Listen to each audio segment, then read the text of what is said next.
Yes, yes. Uh, Very good morning, everybody.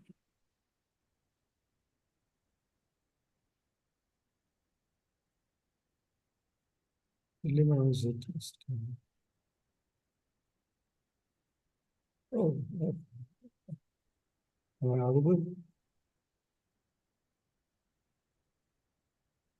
Okay, we are live on YouTube now. Vishay can start the proceedings. Yes, so I'll just be presenting my screen and we'll go through the general instructions of the tournament.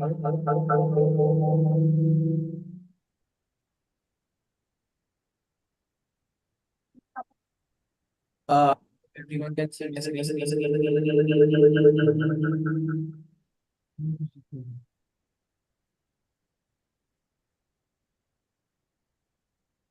I'm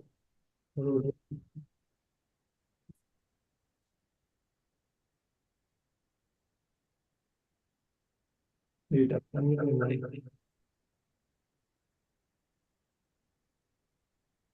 Yeah. I hope everyone can see my screen.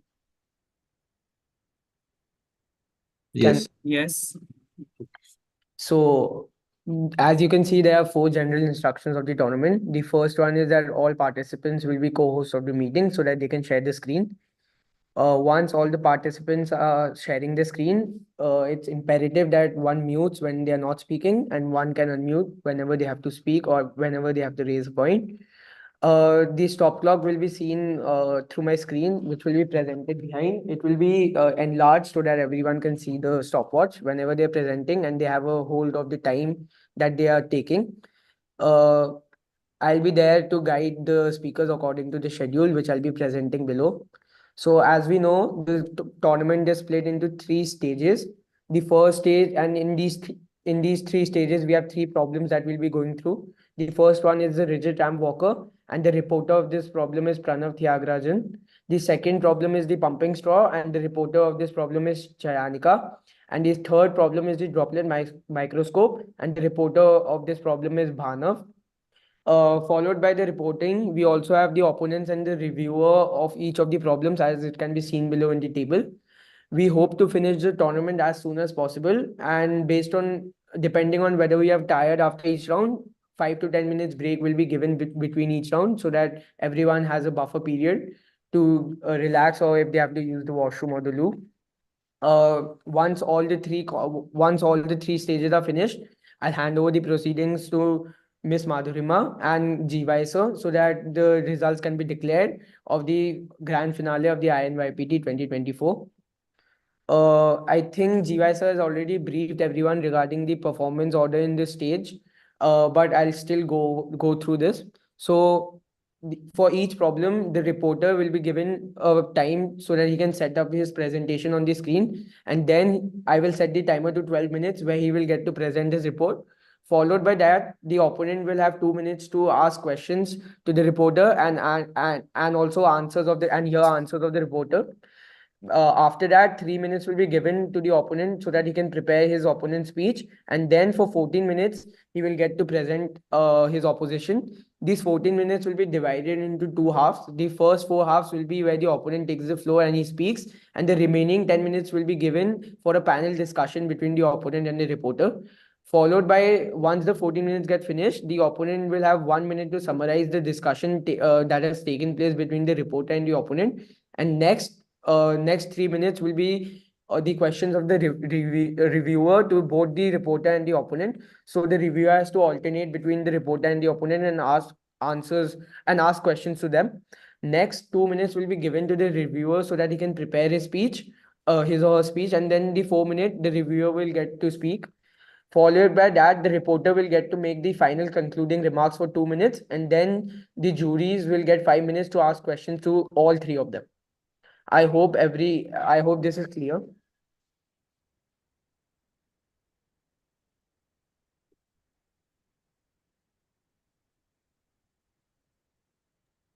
So I made everyone as co-host. So it's 1:31. We can start the G5. Vishay, start the time. So we'll start with the first presentation, which is the rigid ramp walker by Pranav Tyagarajan. So I request him to please present his screen. I have the 5 minutes before, right, to All prepare. the judges, be ready with your scoring sheet. Sir, I have the 5 minutes before to present, right? Before I present. Yes, you do. Okay, thank you. Yes, the presenter can start. You have been made a co-host. You can share your screen and start.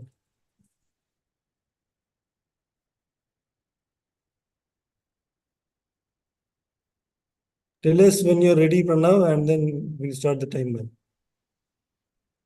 Yes, sir. So this is stage 1, right? Yes. Okay.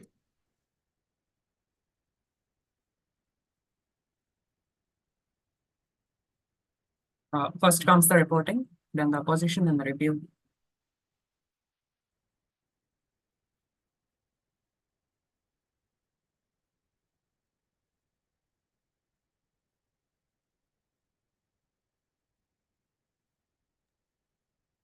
So judges, I just tell you what to select in the form.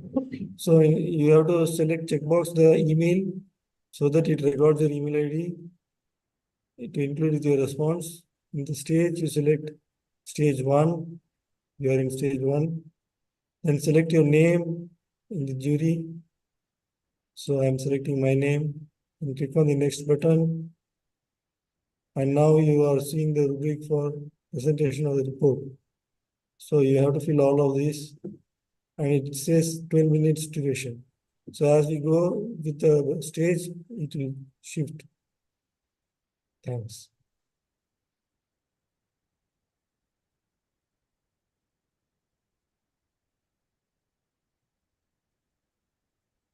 Pranav, are you ready? Yes, sir. I'm ready. You need to share your screen. Yeah.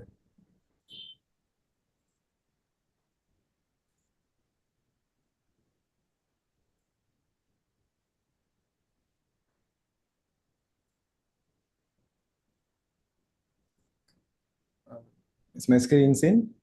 Yes. Tell us when you can start a timer. Yes. I'm ready, sir. We can start.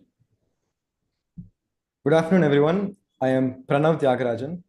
If you've never seen what a rigid ramp walker looks like, just picture a horse made of cardboard. The objective is to construct an object with 4 legs such that it walks down the ramp.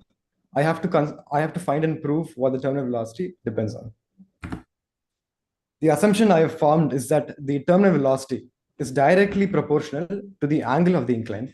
What indirectly is proportional to the terminal velocity is the friction of the ramp. The leg structure also plays a movement in the movement of the walker, plays a role in the movement of the walker. There are a few points of interest to be discussed with the walker. 4 main questions can be formulated. 1, how does the walker actually walk? 2, can the walker be stopped by steep or flat angles? 3, will extreme weights halt the walker's function? And 4, do rough or smooth inclines affect the walker's operation? Starting with the mechanism of the walker, it goes through a step-by-step process called a step function. An animal moving or walking down a ramp with its hind feet performing a dragging action on the slope is a way to visualize the movement of the walker. An interesting point to note about the mechanism of the walking is that there is not an instant where both 4 legs are on the ground. That is, during the motion, only one foreleg can be on the ground. This occurs because the feet of the walker are curved outward.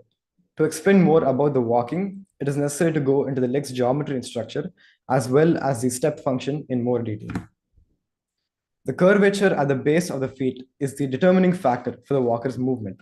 This curvature extends outward from the midpoint of the 2 legs. The front leg should be gently angled, exceeding 90 degrees, before placing on the incline. Each leg needs flexibility to execute the step function. The rear leg serves as a support system, influencing the walker's speed by dragging behind. Having 2 rear legs enhances stability, while having just one raises the likelihood of the walker tipping to a side. The step function occurs as a result of the curvature of the legs. The process of the walking of the walker is the walker leans to one side. This compresses the foreleg on the side where the walker leaned. The other foreleg is then freed to move a bit forward. the weight of the walker is shifted to the foreleg that moved forward. The walker tilts to the new side. The process repeats. The foreleg on the newly tilted side compresses, and the other foreleg moves forward. When I first started researching about this problem, I asked myself, why don't the hind legs also show the same movement as the forelegs? As I learned more and more about this topic, I got my answer. On a ramp, any object will face a force in the forward and downward direction because of the action of a gravitational force. Most of the weight of the walker is shifted to a point that points downward and forward. So the forelegs tilt more and the hind legs don't tilt, but instead drag behind. The hind legs are also bent at an angle that is slightly more than the forelegs angle. The second question is how the angle of the incline influences the walker. There are two extreme conditions, a very small angle and a very large angle.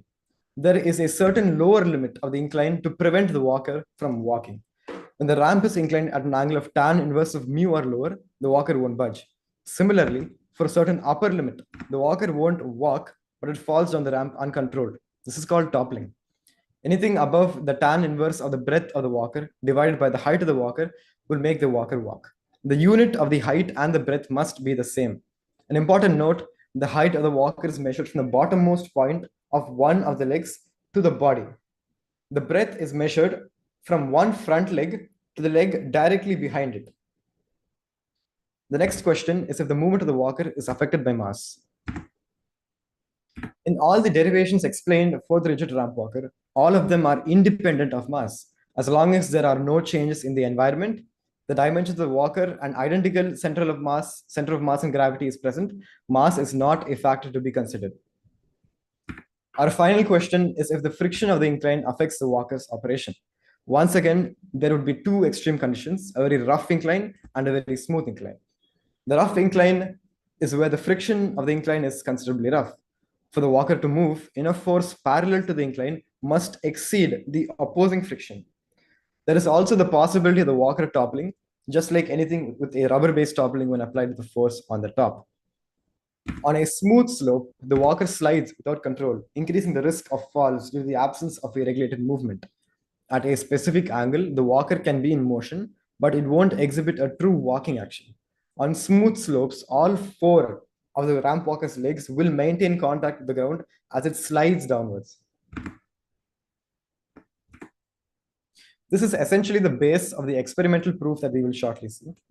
Next up, we have the apparatus used for the experiments conducted with the rigid ramp walker. Cardboard for the ramp, I have used a carom board box, a different cardboard box to construct the walker, measuring tape to measure the distance the walker travels on the ramp, a protractor to measure the different angles of inclination the ramp walker is experimented with, a stopwatch to measure the time taken and to move the distance, and a bottle with a detachable rubber base, which served as an example. This leads us to what we've been building up to so far, the experiment. This experimental analysis will either validate the thesis as correct, reveal partial inaccuracies, or even indicate complete disapproval. The basis of the experiment is the walker walks a certain distance in a certain amount of time at a certain angle. Different angles and ramps have been tested to check questions 2 and 4 from the POI slide. According to the previously done math, the velocity must increase as the angle of the incline increases. It has also been experimentally proved that the same happens. The condition for toppling when tan theta is greater than b by h has also been tested experimentally, and it does topple when the angle is more than 53 degrees due to high acceleration for my designed walker. When we look at the graph, as the angle of the incline increases, the velocity also increases. The graph's x-axis is the incline angle measured in degrees, it is theta, and the y-axis is the velocity, which is in meter per second. Again, by the math, the walker must increase in speed as the coefficient of friction increases. The same holds true when performed experimentally. When we look at the graph, as the coefficient of friction increases, the velocity also increases. Here, the x-axis is the coefficient of friction, which is mu. Mu is a dimensionless quantity, and the velocity is in centimeters per second. I'm sorry, I said meter per second earlier, it's actually centimeters per second. A generalized walker velocity formula is crucial, enabling future predictions without the need for time-consuming experiments. This helps to save time when determining the velocity over extensive distances covered by the walker. To find the average velocity of any object, we need two things. One, the total displacement of its motion, and two, the total time taken for the object to cover that displacement. First, we'll find the displacement that one leg covers. Let's say AB in the diagram is the leg of the walker. AC is the same leg, but it has moved forward because of the step function process taking place. Basically, the leg on the side where the walker has not tilted has moved forward. BC is the length the leg is actually covered. We can consider ABC to be a right angle triangle, and if the length of the leg is L, then the displacement of the leg is L sine theta. This is also equal to L theta because theta is so small that sine theta is equal to theta. Now, to find the time period of the leg to traverse a distance of L theta, the movement of the legs of the walker can be compared to a simple pendulum of a negligible mass and length L attached to a box sliding down an inclined ramp. We know that the time period of a simple pendulum on an inclined plane is t is equal to 2 pi times square root over L by g cos alpha, where L is the length of the pendulum string and g is the acceleration due to the gravity, which is assumed to be constant. Alpha is the angle of the incline. Similarly, the time period of the legs of the walker would be t is equal to 2 pi times root over L dash by g cos alpha. The value of L dash would be some constant k times L. L is the original length of the walker. The reason why the time period is simply not 2 pi times root over L by g cos alpha is because L is not constant. It has to undergo compressions to move. Now, since the time period covers both legs, we can divide by 2 to obtain the time period of one leg. The final time period of one leg is pi times root over k L divided by g cos alpha. Velocity. We know that v is equal to u plus at. Initial velocity of the walker is 0, and the acceleration is g sine alpha minus mu cos alpha. Multiplying this with the time period we found earlier, and multiplying n, which is the number of steps the walker takes for the entire time period of its motion, we get the terminal velocity. K is very close to 1, so k times L is taken as L itself.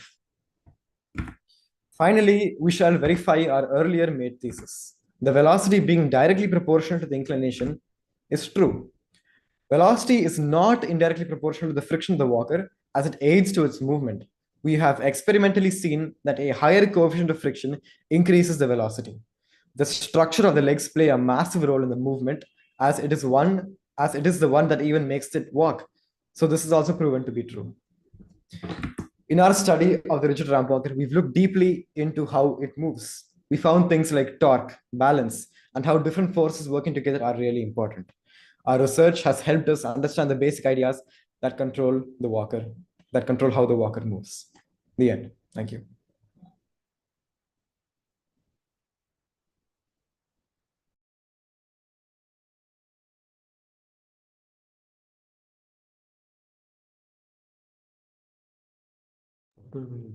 The speaker hasn't spoken for the complete 12 minutes. I request all reporters to use the full time period. So now I'll be inviting the opponent, to speak for 2 minutes. Reporter, could you please share your slides again? Yeah, sure. I request the opponent to ask questions to the reporter for 2 minutes. I'll be presenting the timer of 2 minutes. Sure. Could you start the timer when his slides become visible? Okay, I can see them now. You can start the timer now. And before that, let's check whether the judges have all finished marking the reporting stage. Please show your, you can show a raise of, what do you call it? Show of hand symbol once you're done with the reporting. Once you put the score for the reporting part. Just take a minute or two to fill the score. Yeah, I also fill the score.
Yeah, so I'm also done. So questions of the opponent to the reporter and answers of the reporter. That is the next stage. So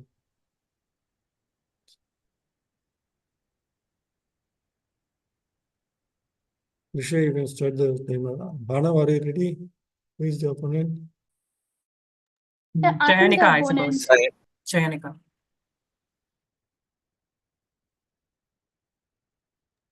Chanika, are you ready? Yes, sir.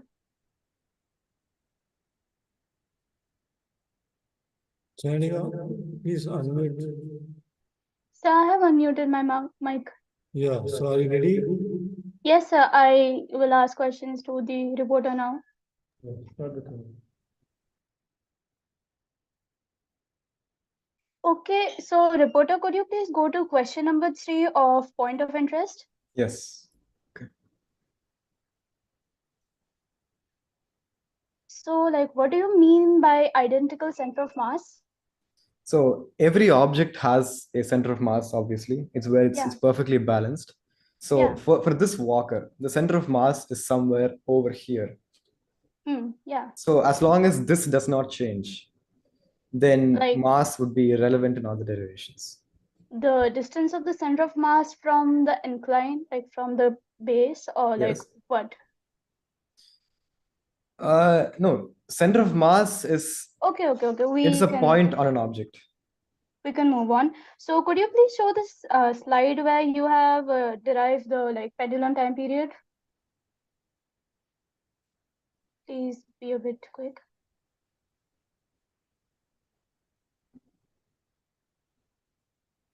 So, like here, you have written in the second line 2 pi upon root L dash by G. So, Yes. like, is it so like the cos alpha, is it that like included in the L dash? Like, No. This is a time period of a pendulum. This pendulum earlier we have assumed to be on a flat surface, and later on I have given the g cos alpha, which is on the incline okay. And now can you go to the like previous slide where you have derived the distance? distance. Okay. L Yes. theta 1. Yes.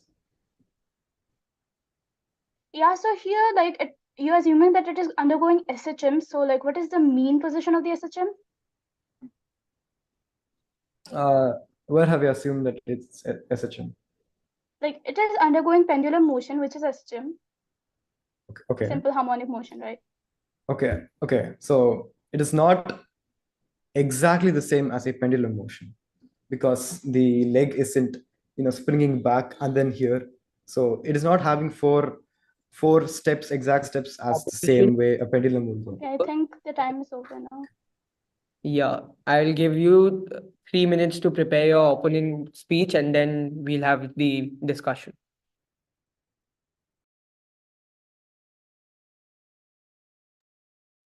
Judges can fill the scoring sheet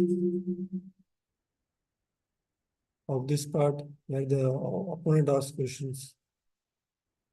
It's important for us to fill the scores when it's fresh in our mind.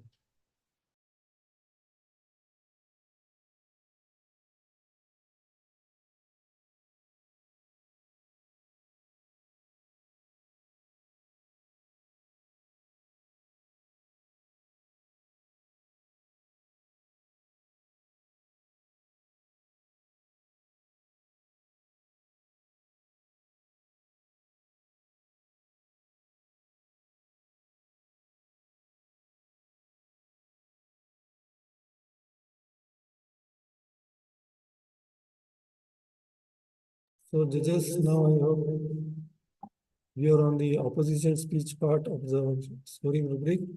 So it will be for 4 minutes or lesser, after which the opponent will invite the speaker for a discussion. Maximum the opponent can speak without interruption is 4 minutes, after which the discussion has to start. It can be sooner also.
How much time is left?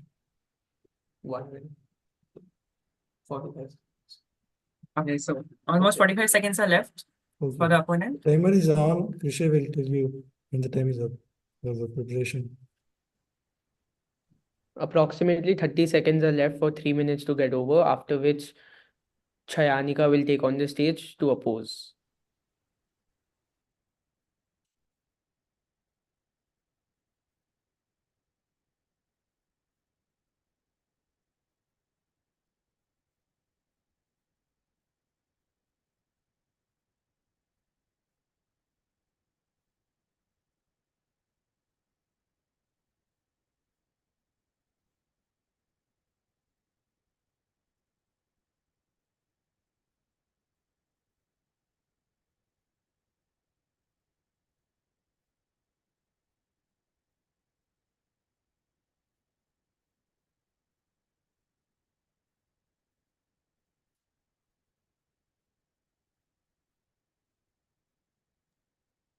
The time is up. Are you ready?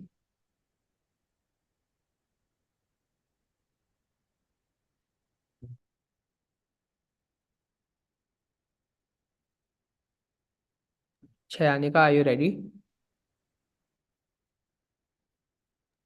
Is my screen visible? I think I'm sharing my screen. Yes, it is. Okay, then I'll be starting my presentation.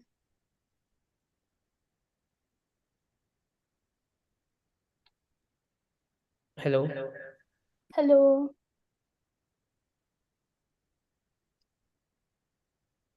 Are you ready? Yeah, I'm starting my presentation. Is it visible? Yes, it is. Okay, so today I'm here to oppose problem number 3, rigid ramp walker, reported by Pranav Tyagarajan.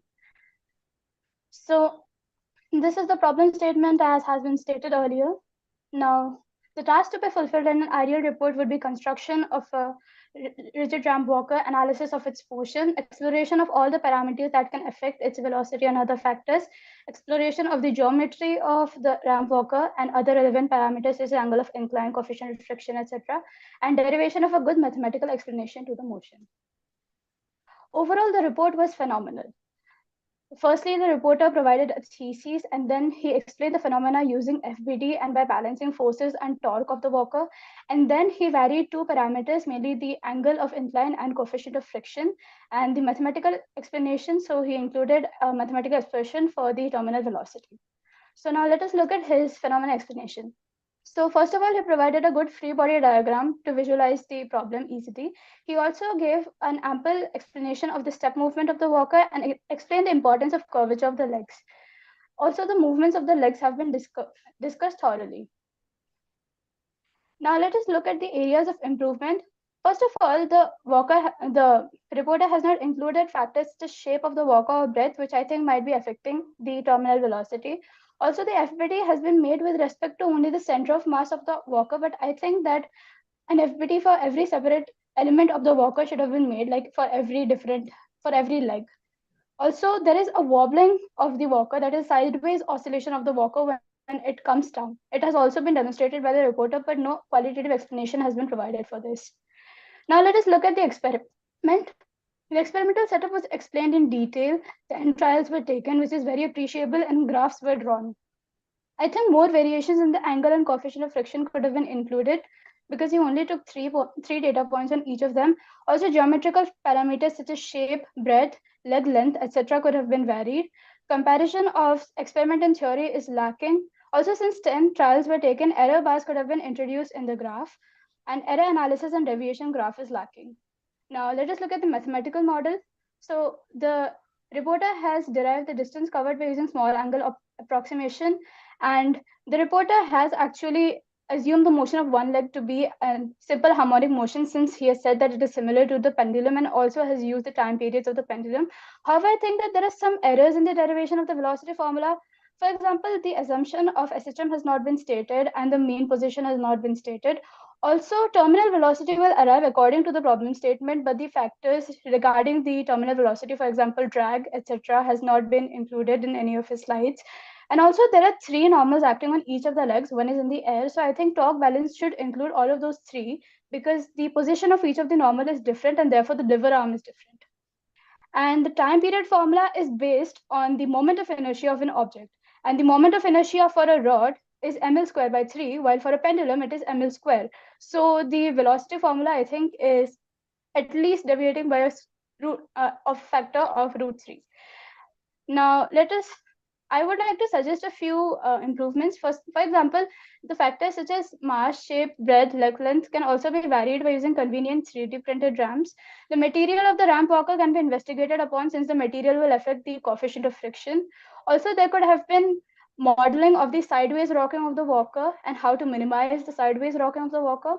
Mathematical model of the terminal velocity should be calculated based on the mechanics of the entire body and not just one leg.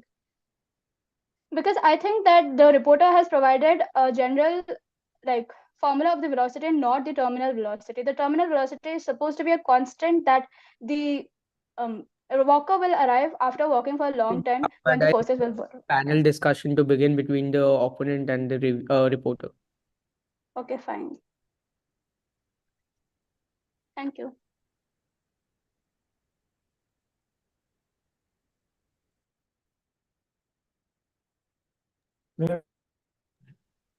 Chanika, you can invite the reporter for discussion by asking I some will questions. now invite We start Pranav with one to question at a time. start the discussion between the opponent Yes, and the yes. Yeah, So, Chanika, you reporter- have to invite the reporter for discussion by asking a question. Okay, sir. So, reporter, could you please present your screen again? You want to see the presentation? Yeah.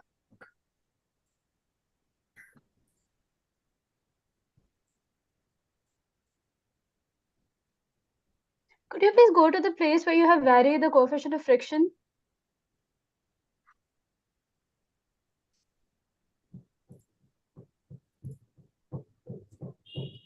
So, Yes. how have you varied the coefficient of friction of the surfaces? See, I used 3 different surfaces. Okay, one was one type of cardboard, and I used 2 other types of cardboard, which were either too rough or too smooth. Okay. So we know that mu is equal to tan alpha. Okay, That's the okay, angle yeah. of repose. So that's clear. Okay, so the friction has been calculated by placing the ramp walker on the incline, right? Yes. Okay. So the minimal angle where the walker starts to move is the angle of repose. So that is equal to mu. Tan alpha is equal to mu. Okay. And now could you please go to the slide where you explain the importance of curvature of the legs?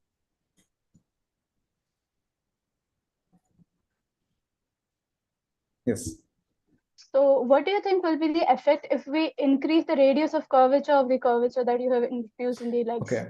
So there are 2 conditions: an extreme curvature and a very small curvature. There's too much curvature, then the walker, when tipping to one side, it will tilt over and topple. So that won't make the walker walk. That's not what we want. And if this is a flat portion, if this is just flat, then it won't even move. It'll probably just slide down if the friction is less. That is. Okay. Also, what do you mean by indirectly proportional? If x is indirectly proportional to y, as x increases, as y You mean increases, x will decrease. It means inversely proportional, right? Yes. Okay. Now, could you go to the slide where you have derived mu, like the minimum value of the angle, like small angle, big angle slide? Min. Okay. This one. Yeah. Hmm. So is theta, what is theta here in this diagram? Theta, there is no theta here. There's only alpha here. So what do you mean by small theta and big theta? No, where is theta? Like in the previous, go previous. Here. Small theta. Yeah, This one. yeah. This is alpha and beta. No. Go to the theoretical proof again. Very small angle, very large angle. Yeah, small Okay, theta. small large theta. See, theta is a variable used for angles. Okay, it's not necessary specifically for this. And I mentioned that the angle of the incline is alpha. So I think that's clear. Okay. And okay, so there are a few like, could you please go to the slide where like you have varied the angle, That is okay. like the experimental Yeah, slide? yeah. Yes. Yeah, so here like we can see that the error bars are quite high, like in theta equal to 20, the values are ranging from 5.22 to 7.03. So what do you think is the reason for this? That is seconds. Yeah. Yes. So the time period is not going to be constant because this is crafted by hand. This is not crafted by some machine. So definitely there are going to be some errors in the making of this. That is one main point. And second, the surface is not even everywhere. Again, it's a carom board box and might not be even. Even though if it were, then there are so many other parameters like maybe there was too much air or Okay. mainly So like, because of the structure mainly. okay, so like, what do you think you can do to decrease this error? That's an ideal case, maybe in a very solitary room, and this should be crafted by a machine with perfect Okay. inch by inch dimensions. Okay, I That get it. is the reason. Okay, and I would, so like in the problem statement, it has been said that the walker will achieve a terminal velocity. So Yes. what forces do you think will be responsible for balancing out all the forces in order to cause the walker to attain a terminal velocity? We have mg sin theta acting forward, which is aiding the walker's movement. Yeah. Now, friction is the reason why the walker is walking actually. If there was no friction, then this walking action would not be exhibited. Yes. So friction helps it, but again, it will slow it down because the back legs are dragging. So we need to keep that in mind. So as that accumulates further and further, it will eventually stop. But actually, when I was experimenting with this walker, it did not stop. It just went, and then it stopped once it fell off the ramp. So that is the terminal velocity. Okay, so Okay. I have a few questions in your presentation. Can you please share your presentation? okay. My presentation.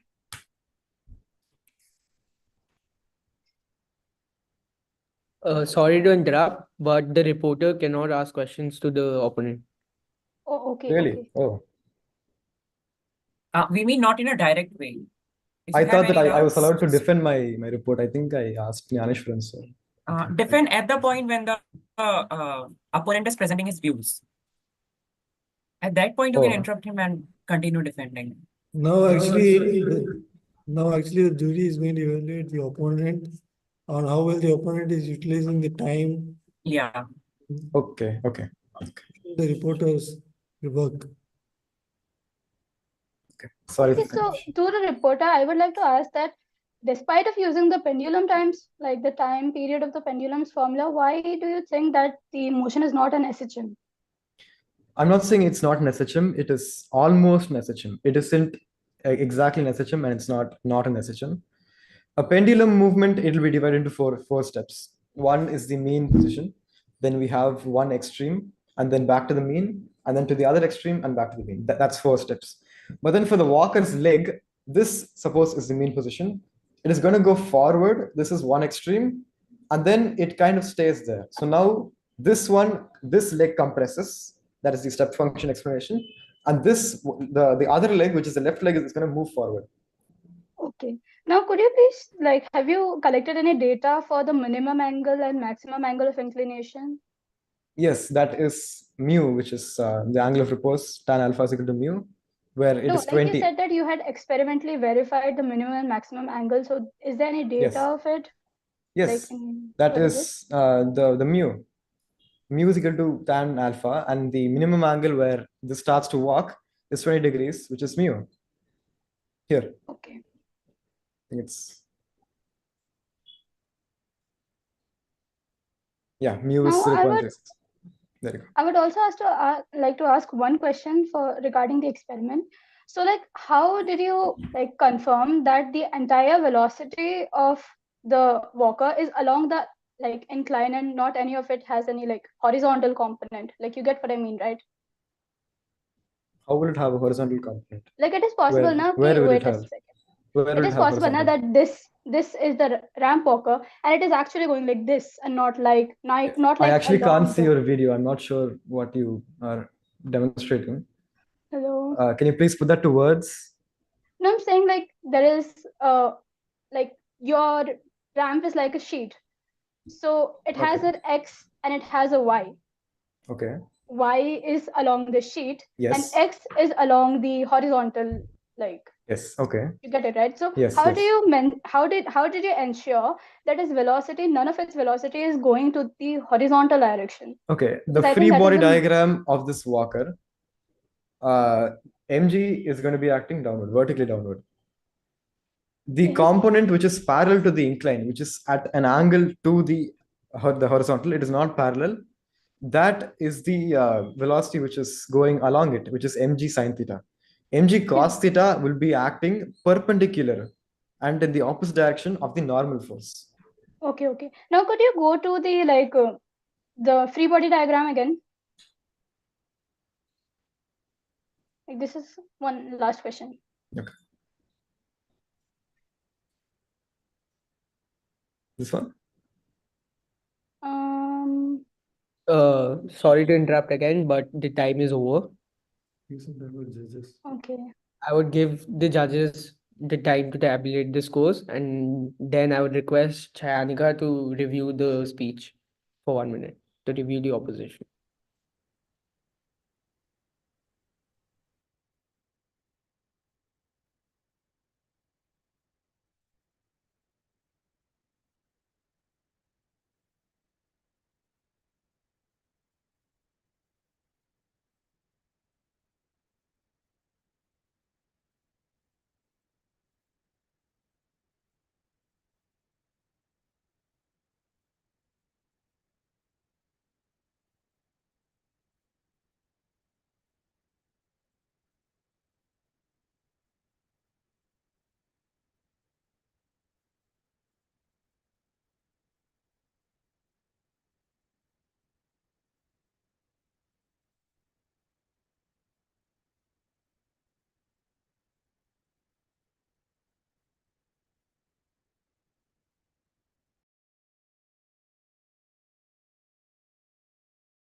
I request all the judges to raise their hands once the tabulation is done.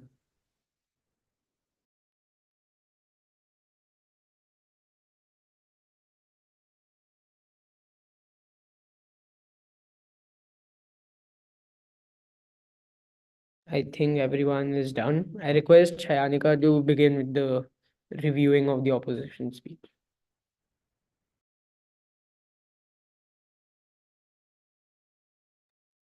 I'm supposed to discuss like talk about the discussion for 1 minute, right? Yes, you are required to summarize the discussion.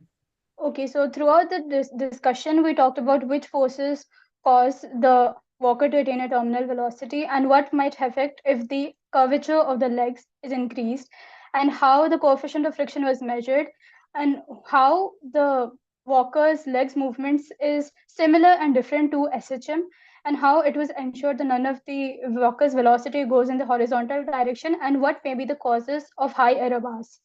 So this summarizes the discussion.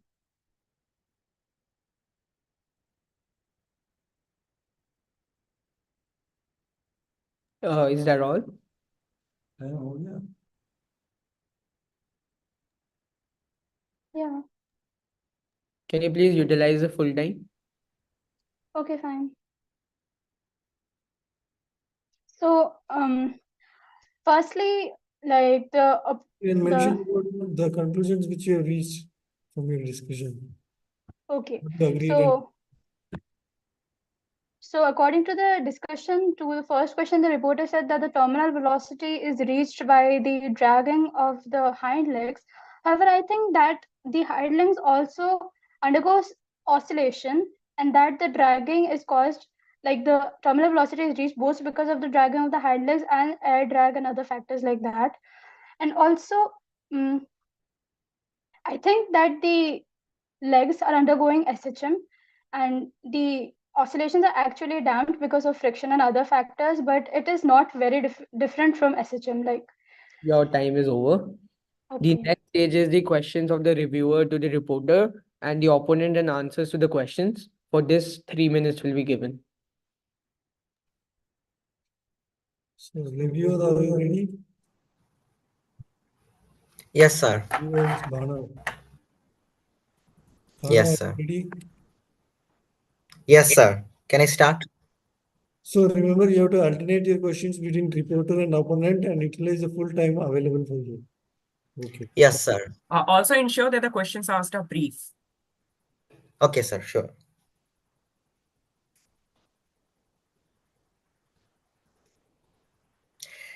Can I start? Can I start? Just a minute. Yes, yes. Reporter, you said something about n being the number of steps in while in your theoretical yes. calculations. Can you define n? Elaborate. N is the number of steps that the walker takes for the entire movement. So for the whole From time where period, till where? From where till where? on the whole ramp, from the point of where it's set to where it Okay. ends. Okay. Thank you. Opponent, what do you mean by all three normals? So, like when the walker is walking, one of the legs, according to the reporter's thesis, is in like it is above the ground, and there are three legs that are in contact with the ground. So there are three different normals acting on the ramp, which have different lever arms, and therefore the torque should be considered differently. That is what I think. Okay. Reporter, so you didn't assume the motion to be SHM. I did. That's why Okay, then. I've taken it to be a pendulum. Okay. Did you do any experimental verification for that theoretical calculation? Yes. Well, the leg does move in a similar way to which a pendulum would move to one mean point to the extreme. So that's Okay, your then. experimental proof. While doing those experiments, what did you take the K as? K constant. Okay, K, I do not take it as anything because K is very, very, very close to one. So the change Okay, then. that L dash is almost equal to L. So I took it as L. Okay, thank you. What do you, opponent, what did you mean by torque balance, errors in torque balance calculation? So the reporter tried to use the formulas of torque in order to calculate the maximum angle of inclination for which the walker won't topple. So in those formulas, I think that three normals should be differently calculated, and he only considered one normal on the front leg, and that is why the error has happened, according to me. Okay, reporter, how do you measure the mu? Mu is equal to tan alpha. Tan alpha is equal to mu. That is the angle of repose. So the angle, the minimal angle at which this walker starts to move is the angle of repose. So that tan alpha is Minimal equal to or mu. maximal? Minimum. Minimal or maximum? Minimum. Okay. So you found out mu for all the calculations you did that using that way. Yes. Okay. So you experimentally verified the time period. You Yes. calculate the time period and then you experimentally verified it using some experiments. Yes. Did you do the same thing for the velocity and distance? Yes. Okay, thank you. I think my time is over.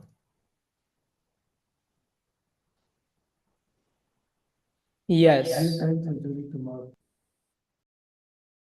I would now like to give the juries the time to mark.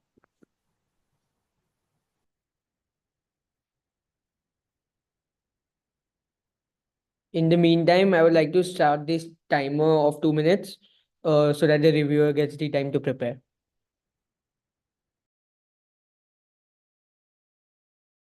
It's actually 3 minutes, Krisha. Krisha?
Are you ready, reviewer?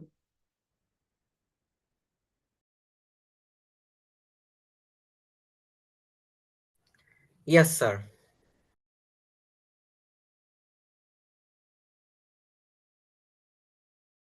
Hello, reviewer, are you ready?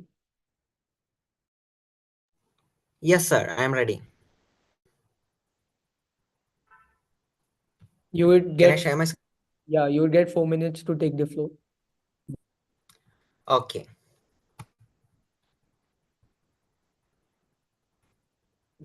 Please start.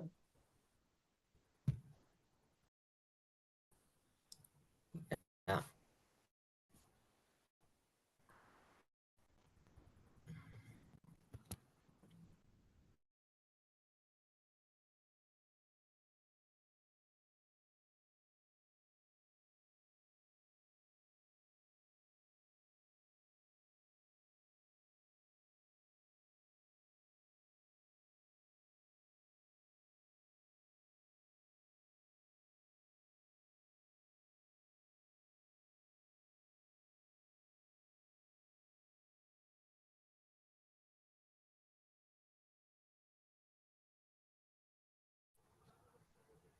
It seems like I cannot unmute when I'm sharing.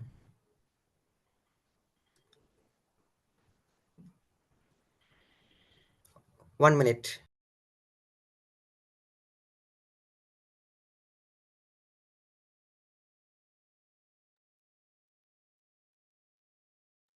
You have to unmute your mic before and then start. Okay, now can you see my screen? Yes, Can you we see can. my we can. screen? Yes, we can. Okay.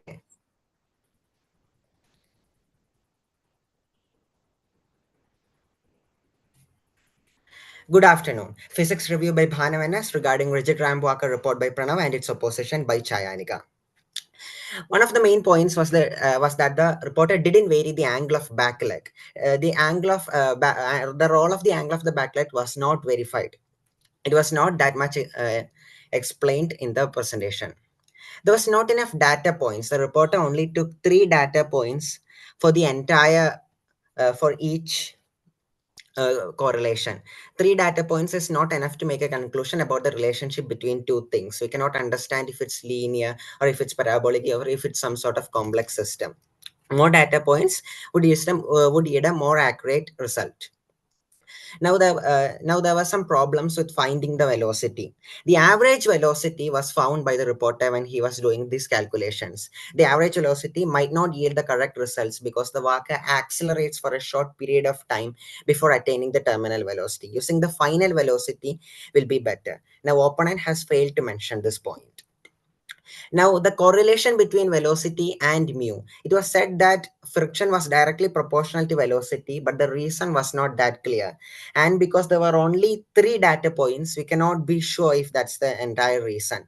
Why is that when mu increases, velocity also increases? Now, this was the motion SHM. The reporter says that the motion was analyzed to be SHM. The opponent argues that the motion cannot be explained using that, and I agree with the opponent. The motion is too complex to be considered SHM.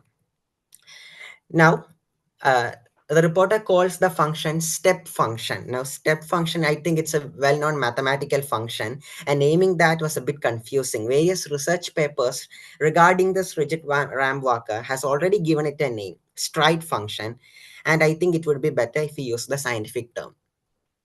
Now, the measurement of U was very good. The reporter measured the U using an ideal method by placing the ramp walker on an inclined plane and increasing its inclination until it starts to move. But I think the repose angle is when it's the maximum angle before the ramp slides, before the walker slides, the maximum angle before the walker starts to slide. The reporter says it's the minimum angle. I think there's a difference. Now the reporter talks n steps till terminal velocity. There is a possibility that the ramp walker can attain terminal velocity before it reached the bottom of the ramp. In such situation, n steps will not be needed. The reporter defines n steps as the number of steps taken from the top of the ramp to the bottom of the ramp in his calculation, and he uses this n steps to predict the final velocity. But if the walker achieves terminal velocity before it reaches the bottom of the ramp, the calculation will fall apart. The reporter had its merits regarding experimental apparatus, identifying that the weight has no role, and he demonstrated a thorough understanding of the question. The opponent analyzed the problem thoroughly and questioned the validity of the SHM. Now coming to demerits, reporter didn't have too much data points, didn't investigate much about the geometry of the waka. He could have changed the size, the thickness, the breadth, the height, and things like that about the waka and have experimented. He didn't analyze the correlation between friction and speed and simplified the motion of the leg to be SHM. The opponent failed to review any theoretical calculations, and some unnecessary complications like 3D printing the rigid ramp waka was suggested. The opponent also failed to mention points like end steps till terminal velocity and step function, and also the correlation between velocity and mu was not questioned that much. Problem with finding velocity was also not mentioned. With that, the reporter and the opponent have did an excellent job by analyzing and demonstrating a very hard physics question, and have managed to express the beauty of that question beautifully. Thank you.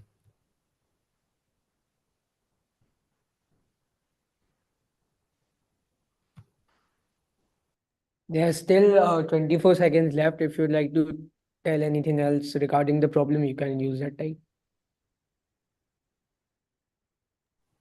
Okay, the reporter didn't do that much tests to verify whether his equations and theoretical calculations were correct.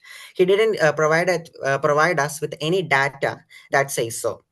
He could have verified this experiment, and he could have provided more strength to his hypothesis by doing this. Thank you. I would now like to give the reporter 2 minutes to provide the concluding remarks. Yes. Before that, the judges can use the time to score.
Have all the judges finished scoring?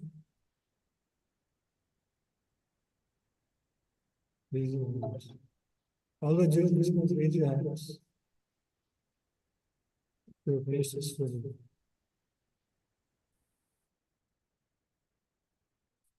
Reporter, are you ready?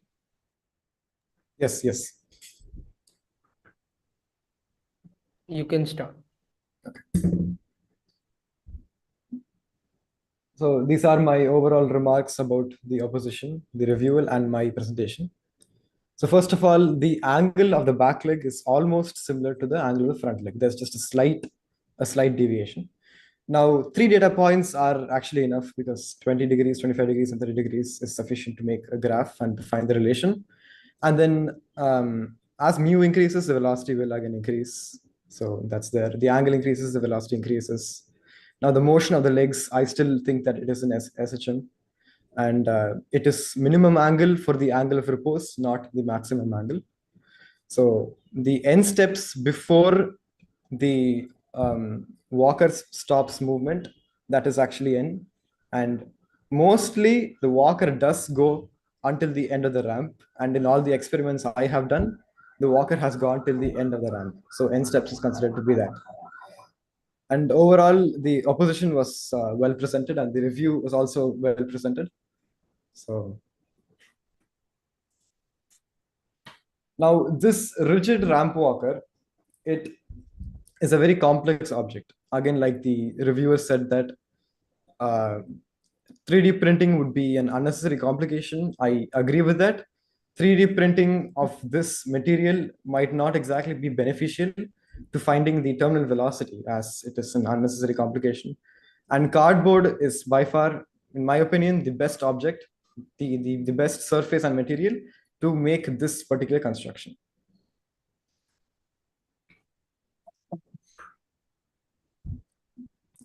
Thank you. Thank you for your speech. I think your time is up. Now I would give the juries some time to score and tabulate the results, after which the juries can ask questions to all three, reporter, reviewer, and the opposition. Yes, start.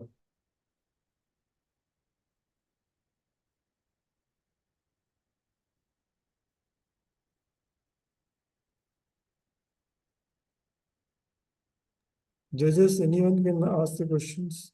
If you want, you can start, unmute and start.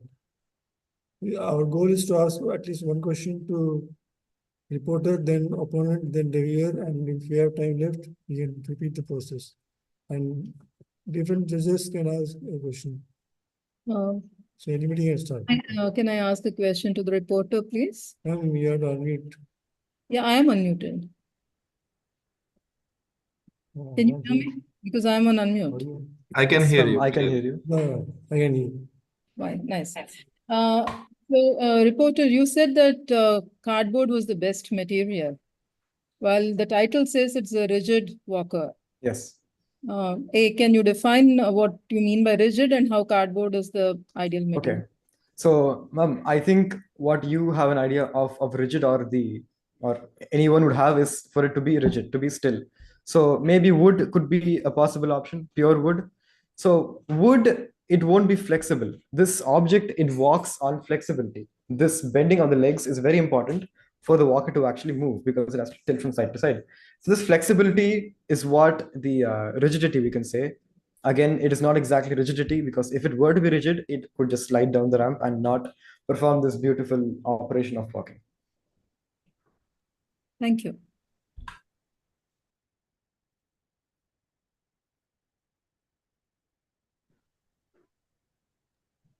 Yeah, my question is to opponent, Sayanika.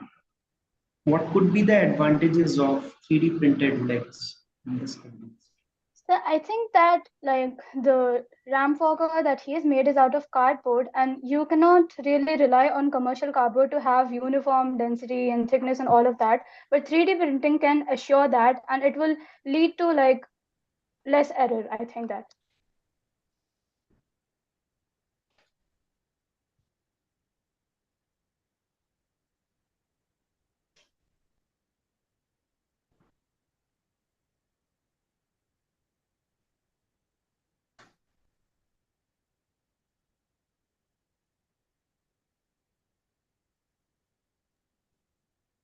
I'll ask a question to the reviewer. So you mentioned that it is possible that terminal velocity might not be reached. So do you think, based on the arguments that were presented, that assumption is fundamentally incorrect in this case, or if the experiment has any merit, and if you believe that the terminal velocity, based on the data that you have seen, has actually been reached? I think my point was that the reporter deduced that the second the rigid ramp walker hits the bottom, it would automatically reach the terminal velocity. My point was that it could achieve terminal velocity before or after it reaches the bottom of the ramp. So I think he can measure the velocity, final velocity. I think he can place like a scale along the ramp, and he can shoot a video and then analyze the time it requires small intervals of distance, and then I think he can analyze the velocity, and I think then he can determine if the rigid ramp walker has achieved a terminal velocity before or after it hits the bottom of the ramp. Okay. My question is for the reporter. Yes, sir. So what effect do you think will the distance between the front legs and back legs have on the velocity of the rigid ramp walker? Okay. So the distance between the front and the back leg, which is defined as the breadth in my calculations, this is very important because of balance. So now if this is too long, then as it tilts to a side, there's a huge length, so it can just topple over. That's one case. The other case, if it's too short, which means that this breadth, if it is a little less than the height, then it can again tilt over. So that is another issue. So it has to be an apt amount for it to actually walk perfectly, like this one.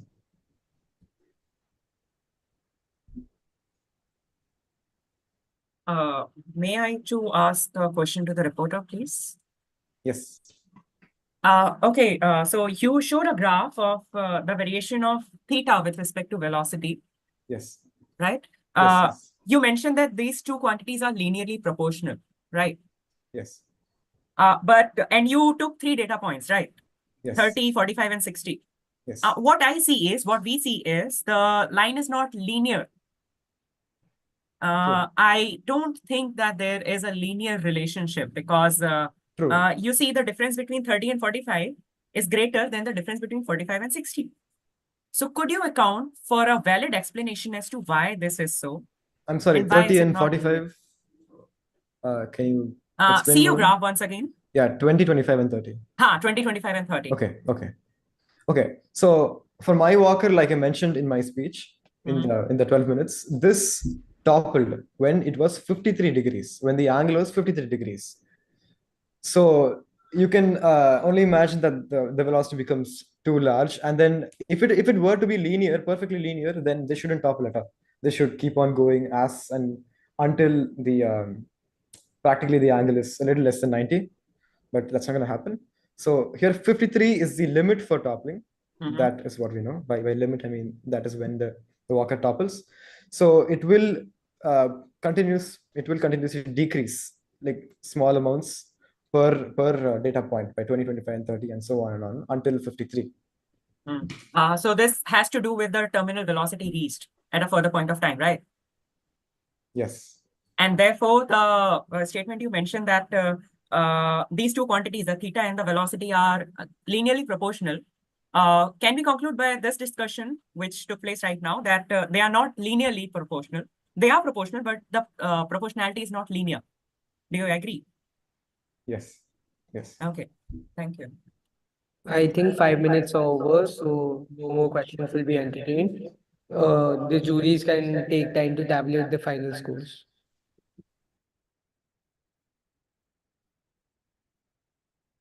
So I submitted the score for the first stage. Are we going to take a 2-minute break right now? Yes, yes. Okay.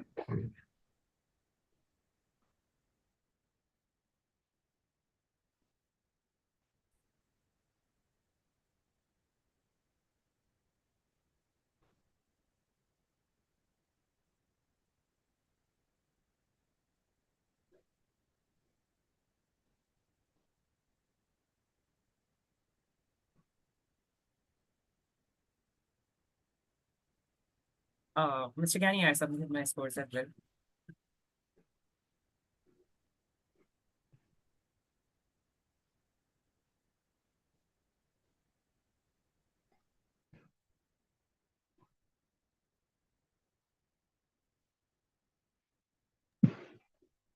Let's take a 5-minute break and meet after 5 minutes. Let's submit the scores and meet after 5 minutes. Yeah.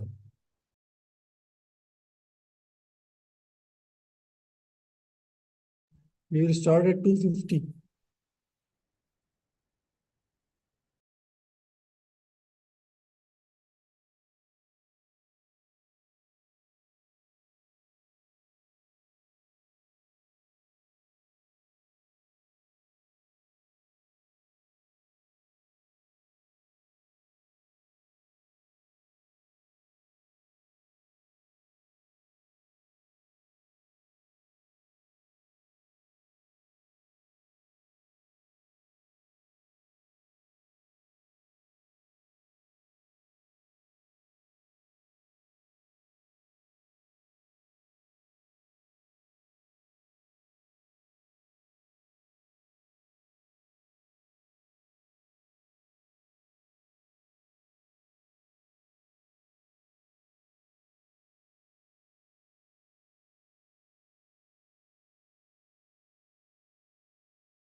I think we can get back.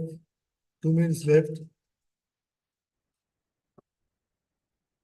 So all the judges can select stage 2 in your scoring sheet. Select stage 2.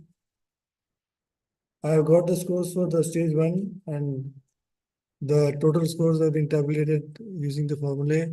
So everything is going smoothly. So now for stage 2.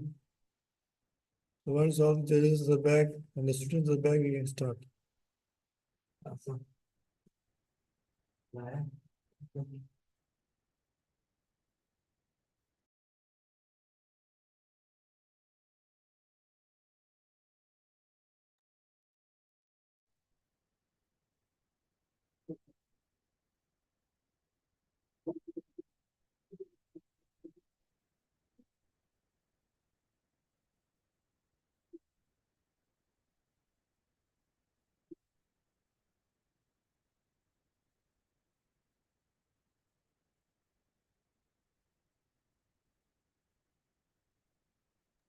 All the participants, please turn on your camera so that we can start. It's 2:49. Pranav and Bhavna. Let's start stage 2. Who is going to be this reporter? Timer.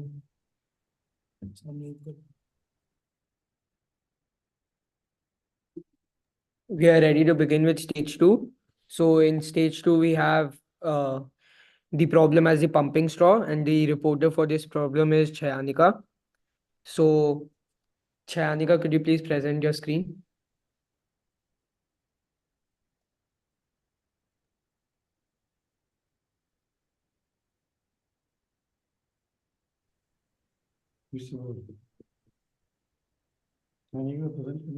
Chayanika, can you present your screen? I'll be starting the timer. You will have 12 minutes to report. Yes, sir, yes. Hello. Yeah, I'm just setting the timer. Can you please wait? Sure.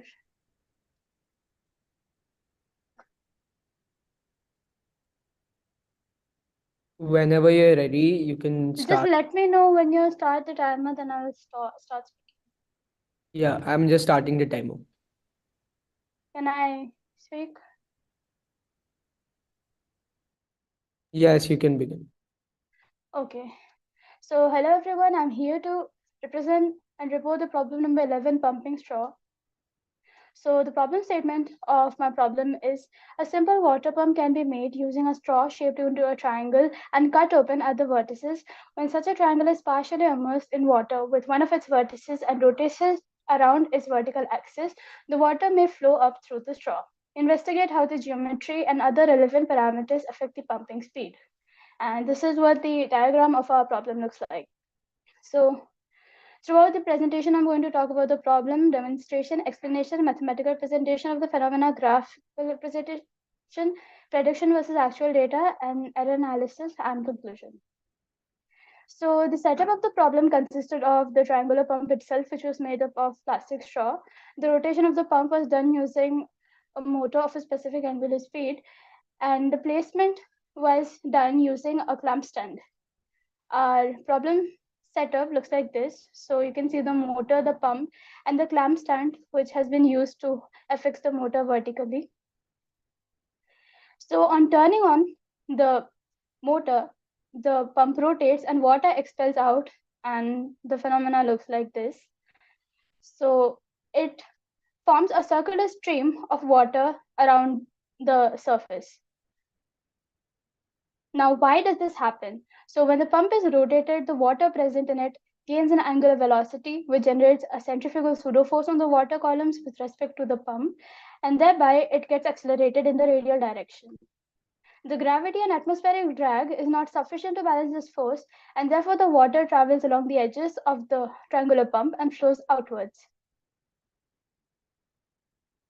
Now let us quickly look at the forces that act on the water droplets. So with respect to the pump, there is a centrifugal pseudo force in favor of the water droplets movement, and then hindering it is gravity, atmospheric drag, viscous forces, and friction. Others are normal while the water is still inside the straws of the pump. Centrifugal force is defined as the apparent outward force on a mass when it is rotated. So the free body diagram of the water droplet looks like this, with an outward centrifugal force, downwards gravity, and along the normal there is a normal force due to the like straw, and there is atmospheric pressure and drag and viscous forces acting opposite to the movement of the water. Now let us look at this phenomenon mathematically. So let the constant angular velocity be omega, density of water be rho, and primary vertex angle be theta, and the side lengths be A, B, and C. So there are a few assumptions that I have made in order to make the mathematics like feasible. So we have neglected the effect of air drag and viscous forces, and the motor is assumed to be at the same angular speed as has been said in this cover. That I'm assuming no error in the angular speed of the motor. So let us look at the phenomena when the water reaches the secondary vertex. So there are two cases. One is the water is not able to escape out of the pump, and it occurs when the motor either provides a low angular speed, or the primary vertex angle is very small, or the depth of water is insufficient. And the second case is the required case when the water escapes. Now let us look at this mathematically. So this is the free body diagram of the water droplet. Now let us look at how the depth enables the water to be expelled out or not. So here along the normal of the straw, let us balance the forces. So we get that the normal of force is equal to a component of gravity along that direction and component of centrifugal force. And after calculating this, we get a linear relation of R and A, since omega G and cos theta by 2 sin theta by 2 are taken constant here. So we get that R and A has a linear relationship. So as R increases, A increases according to the situation. So there must be an A is equal to 0, and I have defined that R to be R naught. So we get that R naught is equal to G cot theta by 2 on omega square. So it is also to be noted that when the initial R is less than R naught, the water will not propel out, like as been explained above. So in the case where the water is not able to escape out, the initial R is less than R naught. And when the initial R is greater, our pump successfully pumps out water.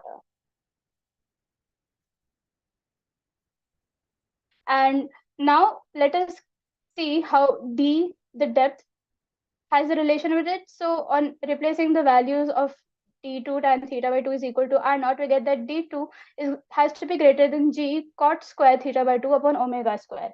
This gives us a relation between the depth which enables the water to come out. Now let us look at the theoretical model.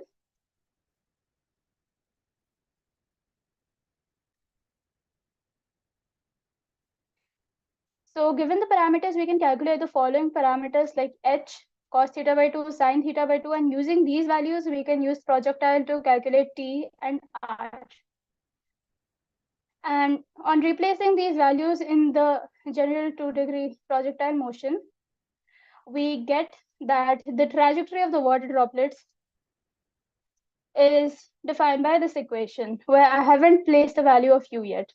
Now, in order to calculate the value of u, let us first introduce Bernoulli's principle, which states that an increase in the speed of a fluid occurs simultaneously with a decrease in static pressure and the fluid's potential energy. So by using Bernoulli's principle, we get that u is equal to 2 upon omega square by r, rf square minus ri square minus g cot theta by 2 rf minus ri whole the under root. So this is the value of u when the water escapes out of the pump. Now let us look at the various parameters that affects the pump speed. We have already explored it in the mathematics section. So we get that the velocity is affected by the angle, the side length, the rotation speed and depth of water, while the range is affected by depth of water, angle, side length, rotation speed and vertical height of the pump. Now these are some equilateral triangles of different sides that I have taken in order to explain the side variation. And this is the data that I have obtained of the range. And here I get this graph that as side length increases, the range of water also increases. I've done the same thing for a different angular speed with a 500 RPM pump, and I have got a similar graph with an increasing slope. Now let us see how 300 RPM pump and 500 RPM pump differ in the range. So we get that the 300 RPM pump gives a lower range as compared to the 500 RPM pump. Now I have explored on the variations in angle. So here, as you had seen above, the perimeter of the triangle has taken in constant and the angles have been varied. So the range versus the angles in radian graph looks like this, where the maxima occurs at an angle of near about 1.9 degrees. Now I've also varied the height. So I have taken the same triangular pump at different heights and seen how it affects the range. And this was the graph that I obtained between height and range. Now let us compare the theoretically obtained values versus the experimentally obtained values. So these are my theoretical calculations, and as you can see in this picture, there is not much difference, but the actual value is slightly lower than the predicted value. I have done the same for the other graphs as well. And here you can see that as the range increases, the error increases. Now I have done the same regarding the table 3, but this graph somehow provided a lot of error, like throughout, like when the ranges exceed around 80 centimeters, the error increase a lot. So I think this is due to the reasons such as air friction and drag, etc. And I have also varied the height and like done the same prediction versus reality curve. Now let us explore what is the relation of the pump speed and the range. So here we get that for all the theoretically calculated graphs, that as the when the motor is being rotated at 500 rpm with size variation, the u increases as the range increases. A similar relation is between u and range and the 500 rpm. And the angle variation, here we see that as the angle increases, this is the curve between the u and the range, while on varying the height, the u, that is the initial pumping speed, remains the same. However, the range increases, which has been also explained by the projectile equation. Now, the possible sources of the error according to me are atmospheric drag, lack of precise instrument, circular width of the width of the circular stream of water, and viscosity. So air drag can also account to a high error, especially when the U is much larger, because the air drag is directly proportional to V square. And also viscosity can also be a reason of high error, especially when the pump side lengths are high. And my instruments consisted of the following least counts, and there might be an uncertain error due to the motor angular speed. And finally, I have obtained the following results. For geometrically similar triangular pump, the greater is the side length, the greater is the pumping speed, and the greater is the range. The higher the motor angular speed, the higher is the pumping speed and range. Broader primary angle pumps have greater range, while the perimeter is kept same, but it decreases after a certain point. And greater is the vertical distance of the secondary vertex from the ground, the more is the range. The depth of water in the pump also affects the pumping speed and determines whether the water will escape out or not. So from this, we can conclude the side length, angular speed, primary vertex of the pump, height of the pump, and depth of the water play a major role in the pumping speed and range of the triangular pump. So now let us answer the final question, which is the most effective pump? So although it is generally said in normal projectile motion that 45-degree projectile has a maximum range, but here we have seen that 1.9 radians has the maximum range. And also bigger pumps have greater range, as I have explored earlier. And a pump which is kept at a greater height covers more range. However, the speed remains the same. And in addition to that, from the equation of velocity, we also get that a pump needs to have a minimum depth of water to be able to escape out of the straws. These are the references I have used. Thank you for listening.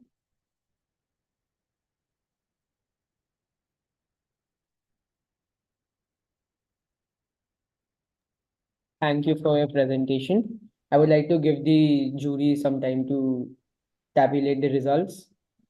The second stage is the questions of the opponent to the reporter and answer of the reporter, for which 2 minutes would be given.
I think we are ready to begin with the next stage. Is the reporter and the opponent ready? The opponent for this one is Yes. the reporter previously mentioned in the statement is Chinanica. So 2 minutes will be given for a discussion. You can begin. So your voice is not clear. 2 minutes will be given for the questions of the opponent to the reporter and answers of the reporter. So if you are ready, you can begin and we'll start the time. Okay.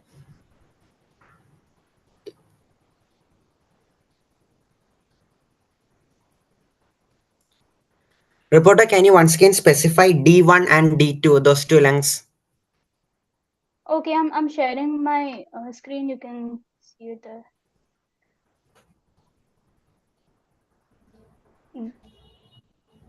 These are the two lengths. Okay. So my next question is, did you take any measures to verify whether the pump is perfectly placed at a 90-degree angle with respect to the container? I used the clamp stand. So like the clamp stand was like professional clamp stand that we usually use for laboratory purposes. So I think that it was 90-degree. Okay. Then why did you repeat the experiment for the angle by keeping the perimeter same instead of the sides? Why did you keep the perimeter instead of the sides same?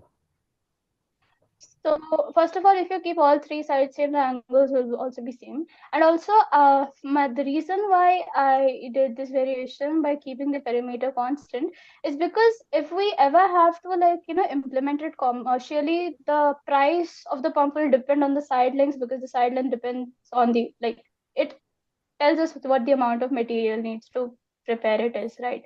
So that is why I have used the side lengths. Like I have used the perimeter constant. Okay, I was talking about keeping two of the sides same, but not the third side. Okay, but next question. Why did the pumping range decrease after 108 degrees, so 1.9 radians? Any correlation with that value? So where is it? Wait a second. You're talking about this graph, right? Yes, yes, yes. So I think this decreases because like when the angle is too large, the velocity, most of it is going in the like horizontal direction and very less of it is going to the vertical direction. And that is why the time of flight of the droplets decreases and thereby decreasing the range. Okay, thank you. The time is over. So I would like to give the judges the time to tabulate the results. The next stage is the preparation of the opponent. So the opponent will get 3 minutes to prepare his opposition. So I would now start the timer for 3 minutes.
So the preparation time is over.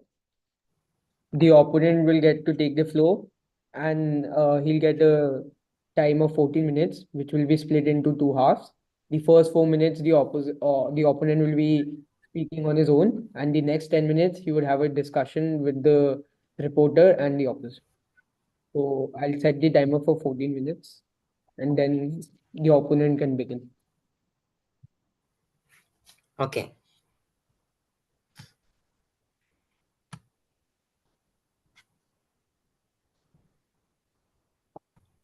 Can you see my screen? Is it visible? Yes, it is visible. I'm beginning the timer, and then you can begin. Okay. Good afternoon. Today, I am going to present the opposition of the pumping straw report by Chayaniga. By cutting a straw into a triangle and cutting it open at its vertices, you get a water pump. If you spin this while keeping it partially submerged in water, water will rise up the straw and gets pumped out of the container. The reporter has identified the main cause of the phenomenon to be centrifugal force. It causes the water to be flung outwards and out of the pump.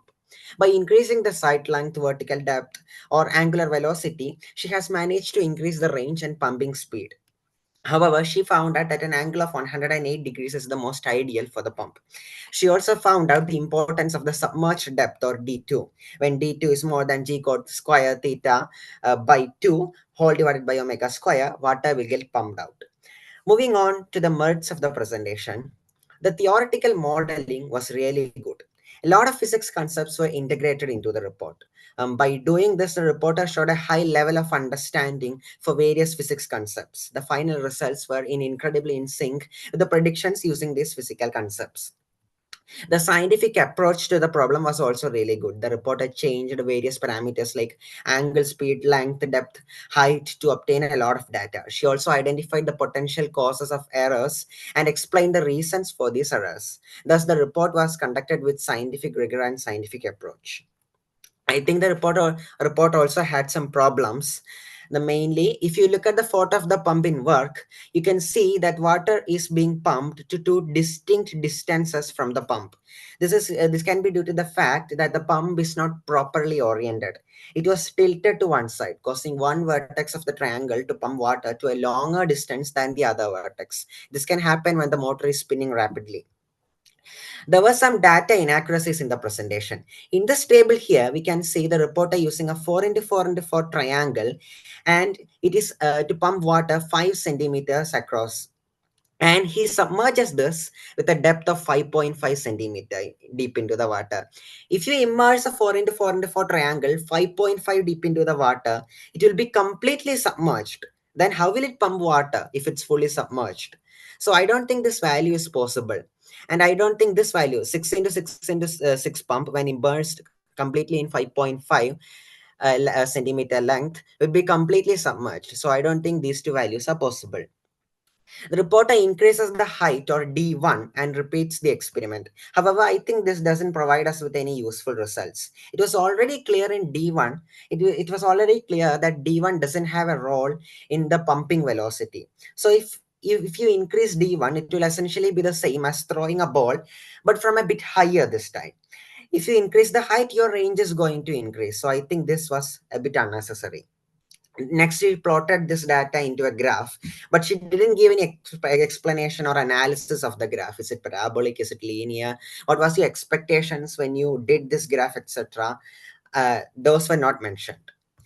When you're getting a trigonometric function and you expect a relation between an angle and a range, I think you should compare the trigonometric function like cot theta with the range. But here, instead of comparing cot theta, reporter have compared theta with range. I think the study would be more scientific if it was compared with trigonometric ratios. And to conclude, the theory had its merits regarding theoretical modeling and practical execution, while it had its demerits with the basic working principle of some theory. There was some unexplainable data, and there were some unnecessary correlations, and various graphs and data sets was not analyzed thoroughly. And with that, I conclude my opposition. Thank you.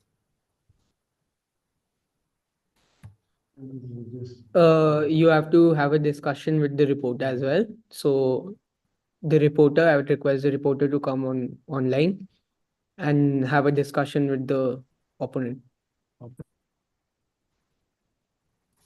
Opponent, you can ask the first question to the reporter.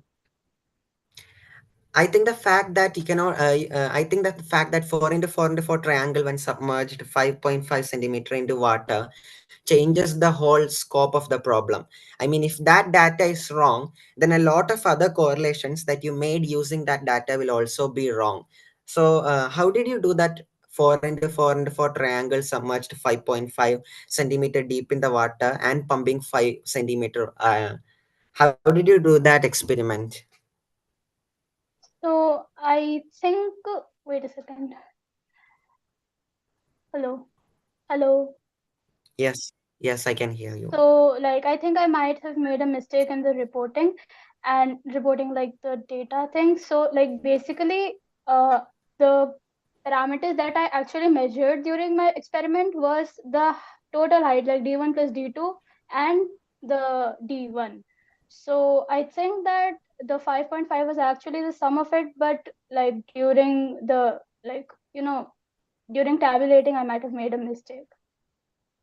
Did you do all the calculations with this in mind, with this problem? No, I have done all the in calculations mind? with like D1 and D2. Like I have actually like used the previous like the velocity formula, like it depended on h and the difference of the like D1 and like the depth of water within the triangle itself, excluding the lower part. So I used that in my calculations. So in the relation that you said that minimum pumping distance, relation, Did- was you referring to the sum of both or D2 No, in no. In general? that I was only referring to D2. Like the mistake has been made in the tabulation of that like table only. The rest has been like done according to the measurements that I have taken. Okay. So I think that you used normal force and things like that to calculate the minimum submerging depth, the D2 relation and things like that. And then you use the Bernoulli's law to find out the exit velocity of the water, right? Yeah. Okay, so you used Bernoulli's to find out the exit. Yes, Bernoulli's can be applied in non-inertial frames as well. Okay, okay.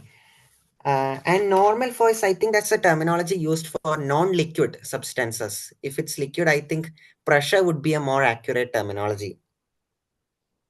Yes, pressure may be a more accurate terminology, but for that I would also have to like since pressure is a like scalar quantity, I would also have to take its area into account. But since I don't have much data about the size of the water droplets, using the normal is a better, easier way to Yeah. explain. Oh, okay. So you were talking about the reason that the range decreased after 108 degrees. What was that? No, it I didn't. wasn't like I measured my angles in radians. I'm not sure if it is exactly 108 degrees, Yeah, yeah. 180 degrees. So Around it was like 108 1 point. degrees or Yeah, yeah, yeah. 1.9 radians. Yeah. It might be that. Okay. So what was the reason? I didn't quite catch that. So actually, like what happens is that the U of the water has a horizontal component and a vertical component as well, right? Yes.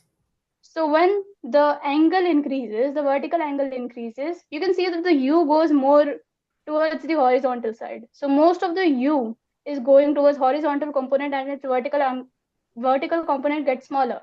Like you can visualize that, right? Yes.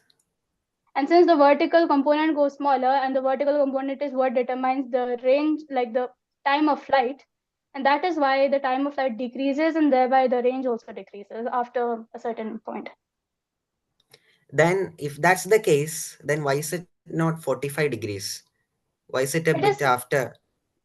It would have been 45 degrees if we had taken different parameters. So basically here I've kept the size, the perimeter constant, right? If instead I had kept the height of the triangular pump, like from the vertical, like the secondary vertex to the vertex, like the primary vertex, that distance would have been kept constant, then it would have been 45 degrees. But here, since perimeter is constant, so it will obviously vary. So keeping the perimeter constant caused it to be 108 instead of 45 degrees.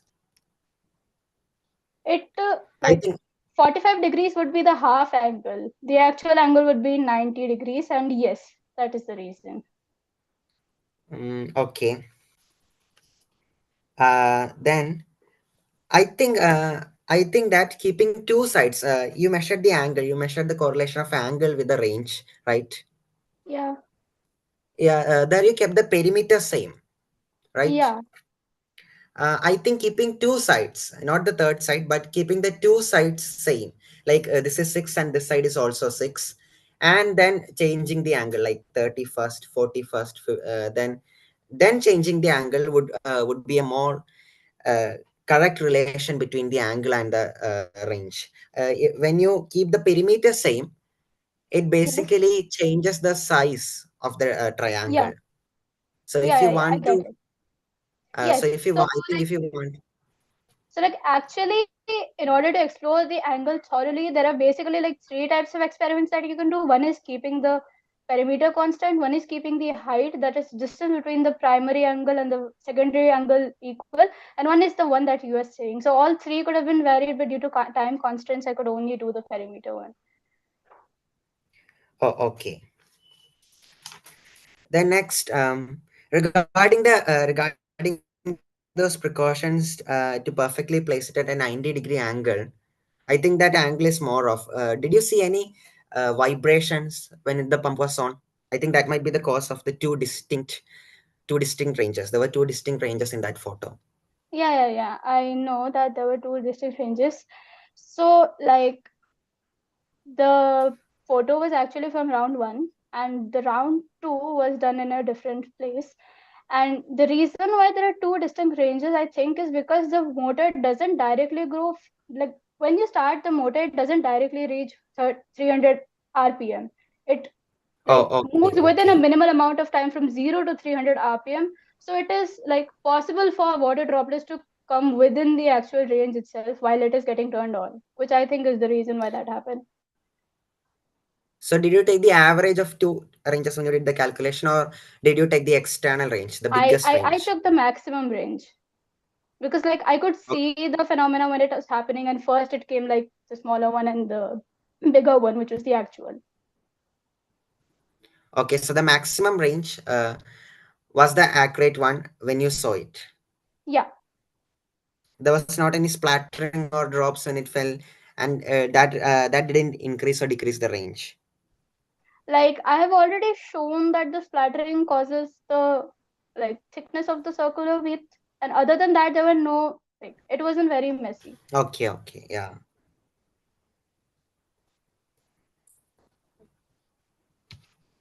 Okay. Then next, what was your intention when you did the increasing, when you increase the height or D1, and then you repeated the experiment? What was your intention? Was your intention to make sure that D1 does not have any role in the velocity speed? So the intention here was first of all that I wanted to verify that one triangle would only have one velocity speed given the depths etc constant, and also like although the problem statement has told us to measure the factors that affect the pumping speed, I think that if you use it in real life, then the range would be like a more important feature of the pumping straw. So I just wanted to verify that increasing the height increases the range and it doesn't affect the velocity. Okay, but I think that experiment would have been more meaningful if you did that experiment with the intent that of proving that D1 does not have any result in the velocity projection velocity. I mean, you did the experiment and then you say that the range. See, I calculated the range and then I recalculated the velocity, and the velocity is the same regardless of the D1 length. Yeah. So it means that D1 doesn't have any role in the velocity. I think it would be more meaningful if Yeah, you I did mean, it with that. like the height has like everything in the height except for like The other factors in the height are not changing except for D1. So basically changing the height means changing D1. So they like are the same results. Okay. Yeah, your time is up. So I would like to give the judges some time to tabulate the results. After which the opponent would get 1 minute to summarize the discussion.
Yeah, so we can begin with the opponent. Is the opponent ready? Yes, yes, sir. Can I start? Yeah, I will just be putting on the timer and then you can start with the opponent, with like reviewing the opponent speech. Okay.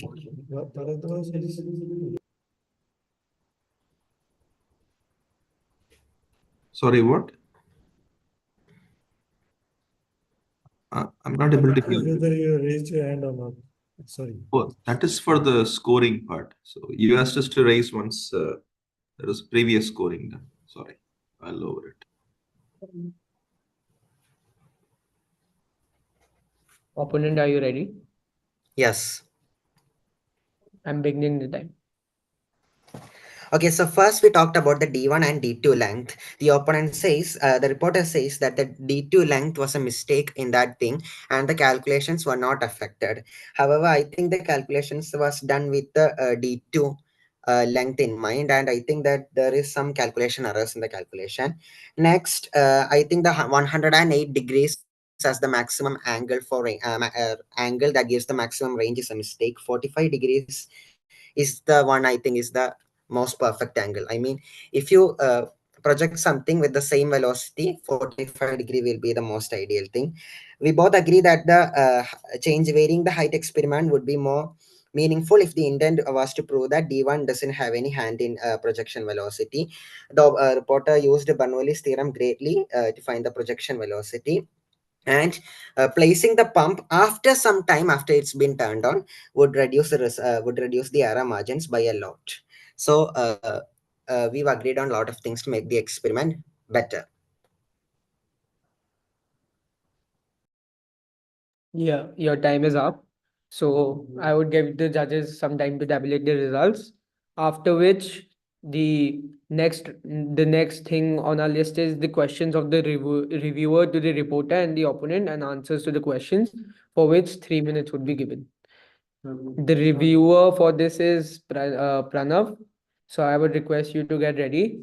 And as soon as the judges are finished with tabulating, we will begin.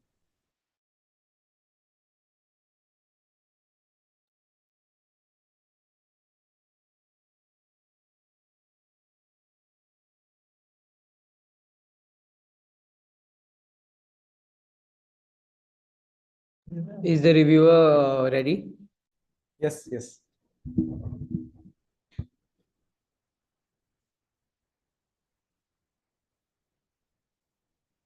I'm beginning the timer, so you can.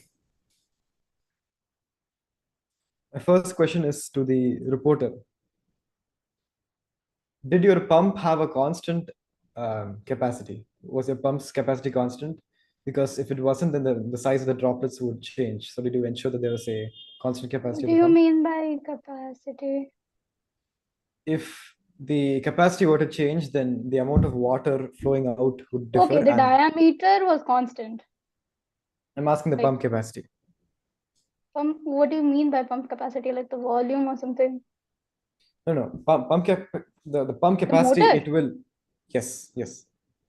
The motor's angular velocity was constant. Okay. Did you ensure that the straw wouldn't expand too much under the pressure of the water? Was that investigated? It wasn't expanding, like it was very well affixed with lots of adhesives and stuff. Okay. Can you justify the assumption of why you've taken the perimeter to be constant in a few examples in your tables and graphs? So like basically you've taken the perimeter to be constant because if we were to like,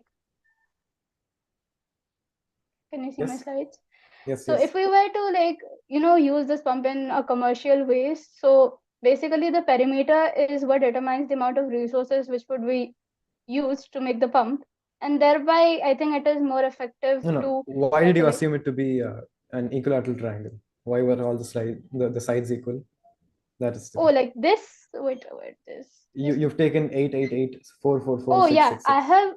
I haven't assumed it to be equilateral triangle. I took equilateral lengths. Yes. And I did that because I wanted to verify whether like similar triangular pumps, like what happens to the similar triangular pumps when you vary the like size. And Okay, equilateral okay, triangle is okay, the best thank you. model to do so, and that is why I did that. So the opponent has pointed out that the pump range it suddenly dips. So my question is there a mathematical way to find out when and where it dips? Okay. So like here you can see the theoretical like dipping is around 1.7, right? Okay. So basically in this equation, so this is the like trajectory, right? So using the u, we can calculate the range from this, right? And How we would you also have find the, u? How exactly are you yeah, finding u? I'm telling. If we know u, then we can find the range from this, right? Okay. And then this is the u here. So Okay. we'll basically put the value of u into that complex trajectory and then differentiate it with respect to, I think, theta. Yeah, we will differentiate it with respect to theta and then find the maximum theta for which the range is maximum. The maths will be a bit complex, but it is feasible to do so. I don't see where you're differentiating. Can you please? Okay, the time is up. Next, yeah.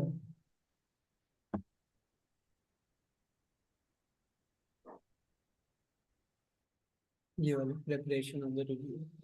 So now the reviewer will have time to prepare for her speech. For his speech. Meanwhile, the judges can do the scoring.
So the time is up. The reviewer, are you ready to take the floor? Yes, yes. Yeah, so I'll set the timer. You'll get 4 minutes to speak. So I'm starting the timer. You can begin. Okay. This is the review of the pumping straw. First of all, there is a tremendous effort taken to create and capture the details of this problem. Artistic layout of the slides are appreciable, and multiple pumps have been made to maximize the experimental output. Multiple graphs are provided to create a thorough investigation of the problem statement, and usage of the colored water rather than plain water to enhance its visibility on the white floor is creditable. The reporter has justified that the pump will be placed at a 90-degree angle. The opponent has rightly pointed out that the 4x4x4 triangle being immersed 5.5 centimeters is a bit of an issue. And the reporter accepted an error while being presented. Issues with the graph labeling has been pointed out rightly by the opponent. QA is quantitative analysis, not question answers. The limitations here in the slide derivations, the variable marking for the pictures are overlooked, and the opponent has not identified that. And the values of T and R and capital R lack clarification. I'm specifically saying T and capital R because they are repetitive in a lot of places, and this has not been identified by the opponent. So more variables have not been specified clearly by the reporter, which leads to more confusion. And over here in this formula, it is supposed to be positive h, not minus h, because the gravity is taken as downwards, and that is the negative direction. So height is going up, so height should be the positive direction. The forces could have been marked in the diagram for a clearer understanding, and it is unclear why the range suddenly dips. This has been identified by the opponent. The opponent has also pointed out the variable unspecifications, but did not mention about the forces being unmarked for a more clearer demonstration. Serial number 2 could have been tested because in the earlier experimental tables, it has been given as a proper output, but then 1 and 3 has been given as NaN, which the water did not actually go out. The purpose of T in the graphs during calculations are actually unmentioned, and in the tables, and the correlation to the R is vague. These points have not been mentioned by the opponent, sorry, and the sudden dip of the angle versus range graph unclear has been rightly pointed out by the opponent. Now, the method to find when the graph dips could be mentioned, and that is through math. The opponent did not mention this point, and the angle variation has been unmarked in the graph. There were some limitations in the formulas derived. They could be refined for more clarity and effectiveness. The meanings of the variables are to be addressed explicitly throughout the derivation process, and several concepts are used and utilized with inadequate explanations. Some of these points have been mentioned, like the variables to be unclear, but then points like the formula to be refined and concepts utilized without explanations have not been clearly mentioned by the opponent. Thank you.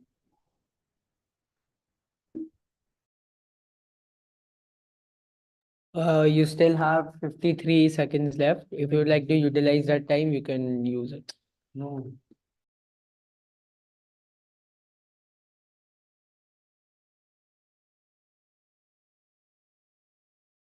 You are requested to ask questions to the reporter. Yes. Okay. One question to the reporter. Did you take any other shape of a pump other than a triangle? Did you use an ellipse or maybe a semicircle?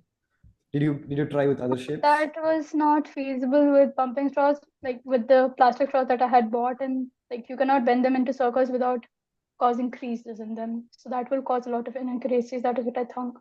That is what I think. Okay. What about any other rigid shapes? Actually, even in a triangle, wouldn't it cause a bit of a crease when you're bending it? No, because when I'm bending it, those portions are actually cut out and then fixed with adhesive, so there won't be any creases.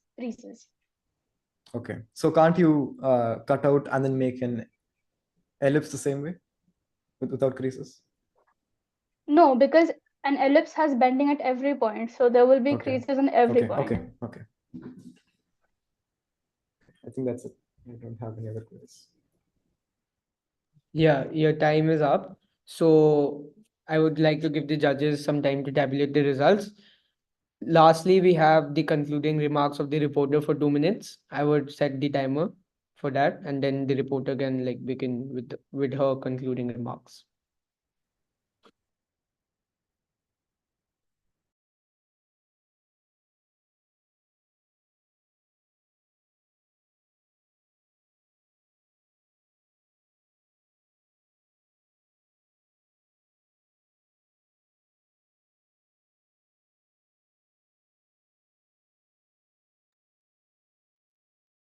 Am I allowed to make my concluding remarks now? Please wait for some time. The judges are tabulating their results. Okay, sure, no problem.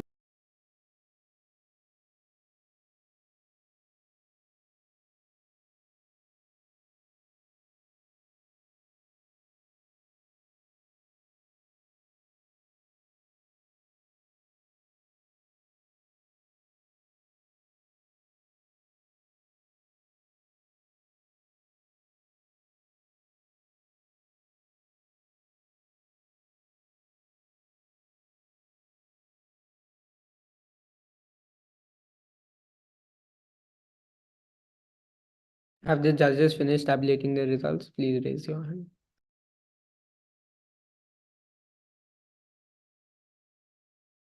I think all the judges have finished. So I would be beginning the timer, and then the reporter can begin with her concluding remarks.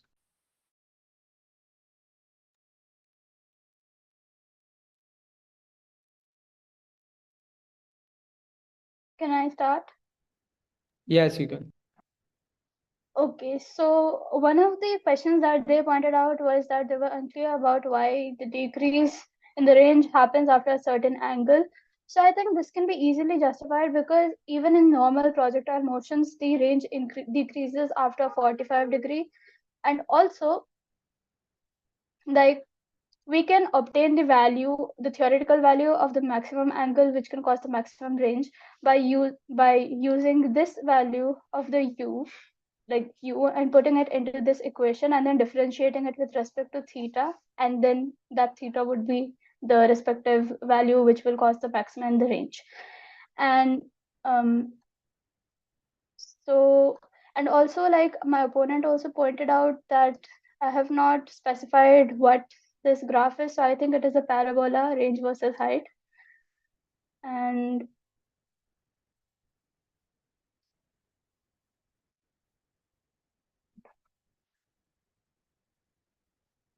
other than that, so I think that using other shapes, especially curvilinear, like curve shapes instead of triangle, would be a bit irrelevant, since from the formula itself we can see that the centrifugal force acts in a radially outward direction, and it only depends on the final value of r and the initial value of r, and therefore the pumping speed only depends on them, and therefore even if it is not a triangle, this formula would be valid, that it would be valid. Also, another point that the opponent pointed out was that the maxima is supposed to be on 45 degrees. I don't agree with this, because 45 degrees maxima is when you keep the, like, when h is equal to 0 and the range is calculated across the ground. But here we know that h has a value, and that we are calculating these ranges on the basis by keeping the size constant. So it is not possible for the maxima to occur in 45 degrees half angle. I think Sorry to interrupt. Your it time just is was. over. So lastly, we have the questions of the jury for 5 minutes. So now the judges can begin asking questions to all three, reporter, reviewer, and the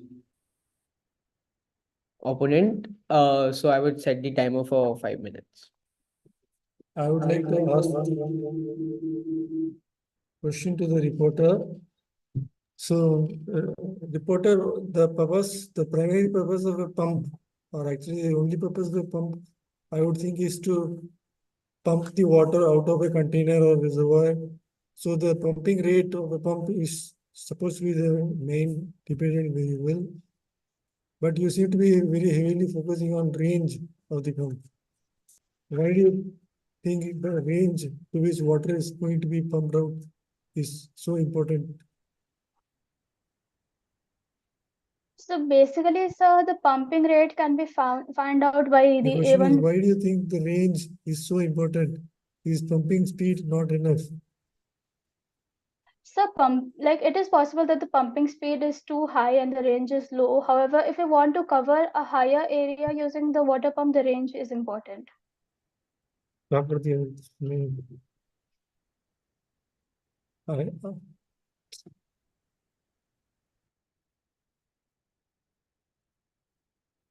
Sir, you are not audible. Chanika, did you answer my question? I could not hear your answer. Hello, sir. Is my voice audible now? Yes, now it's audible.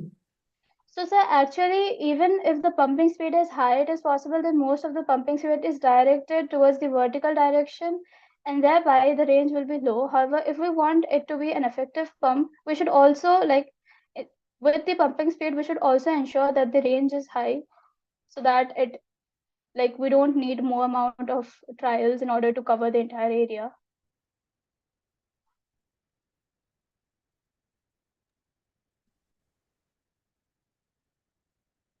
Any other questions? Yes, reporter. Can you elaborate on the magnitude of effect of errors such as air drag, viscosity, whatever you have mentioned? What would have been the changes in the result? Okay, sir. So I think that since in my experiment I have used small pumps, as you could see in my readings, that is why there was not very much effect of the air drag and viscosity. However, you could see that especially in the angle one, the angle graph, the range was high, and therefore there was some error due to the air drag. So I think that on increasing the side length to a tremendous rate, the viscosity within the water molecule, viscosity overall would increase, and therefore the effective speed of the pump will decrease because of viscosity. But since my pump sides are small, thereby it does not have very much effect. And also air drag, when the time of flight is high, air drag would cause a significant amount of loss in the range. So yeah, that is the effect of air drag and viscosity.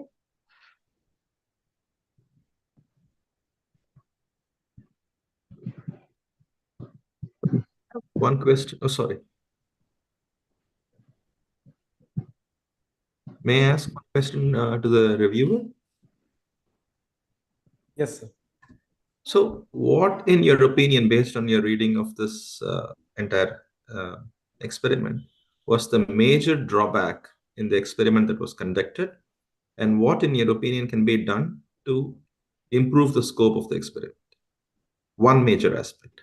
Okay. Majorly, I feel that the formulas given could have been enhanced to be more clear and to provide a better understanding of the overall problem. No, I was talking about the experimentation aspect itself, not about the form. Okay.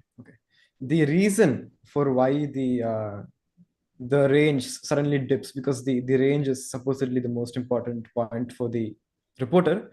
So why the range suddenly dips down in the graph, and when the angle goes above a certain angle, that could have been explained more in detail, and the mathematical calculations could have been provided. That I think is most important. I have a question for the opposer.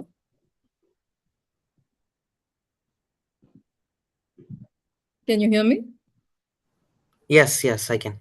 You were mentioning about the pump being placed at 90 degrees and that it would be better. The 90 degrees part is well taken, and also your part of the analysis of why there were two different ranges for the projectile of the water. But my question is to a comment that you made saying that it will be better if you start the pump and then put it in. Would that itself not cause experimental errors and loss of volume of the water? And how do you justify that particular statement? I think if you put it in and then start, it accelerates for some period before attaining its final velocity. The droplets that are projected in this acceleration stage will cause errors in the measurement of the range distance. So first, if you turn on the pump, let it get to its highest speed, and then you put it in. Then I think you will get the correct range. But the I reporter, think you will not then. but the reporter is measuring only the steady state of the R2, right? The larger range. So how does it add to it? Yes, but I think that if you put it in and then start, there is going to be a range. There is going to be a wide strip of water. So I think that it's going to be a bit confusing to which range we should take. If we start and then put it on, this width of water will reduce. This width of the ring of water will reduce. So I think we can more accurately measure that range length. Okay, to the opponent, one last question. What would be your response to Bharadwaj's question about in what major way you can improve the experiment? And what is the biggest drawback in the experiment? You remember Bharadwaj's question, right? I think that, yes, Yeah. yes. I think I think the less clarification between D1 and D2 length caused a lot of errors in the calculations and experiments. The difference between D1, D2, some places D2 was the sum of the both lengths, while some places D2 was the length of the submerged part. I think that created a bit of mistakes in the calculation.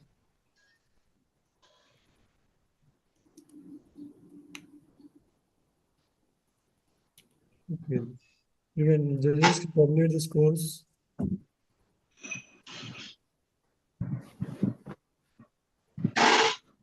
I think this round is over, and the judges can use the time to Somebody will report. they Somebody will report, right?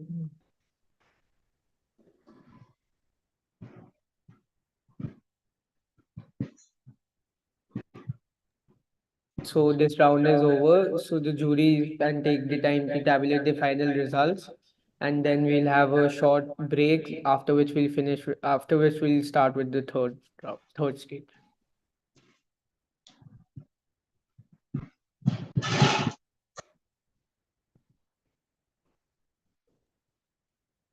So judges, can we meet at 3 p.m. and 4 p.m.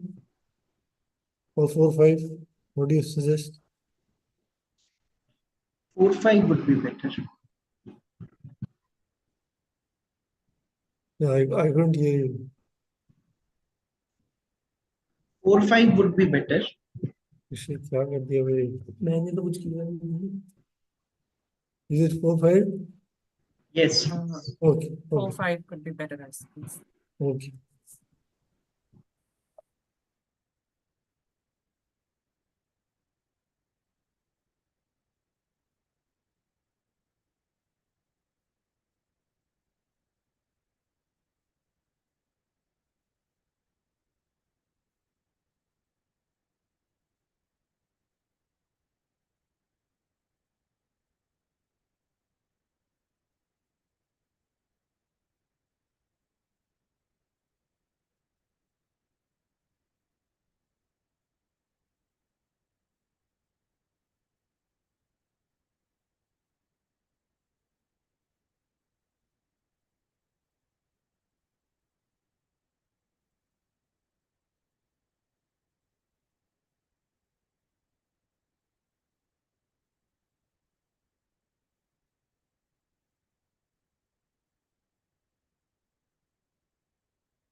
Can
everyone please turn on their cameras?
Let's start the final round, stage 3.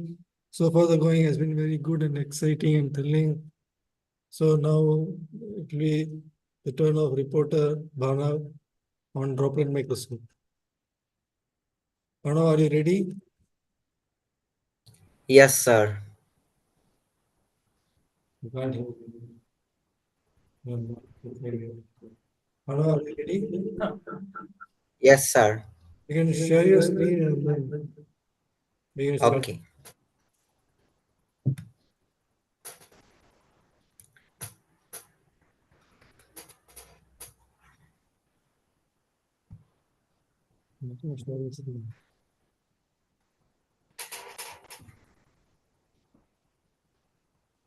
Are my slides clear? Is my voice clear?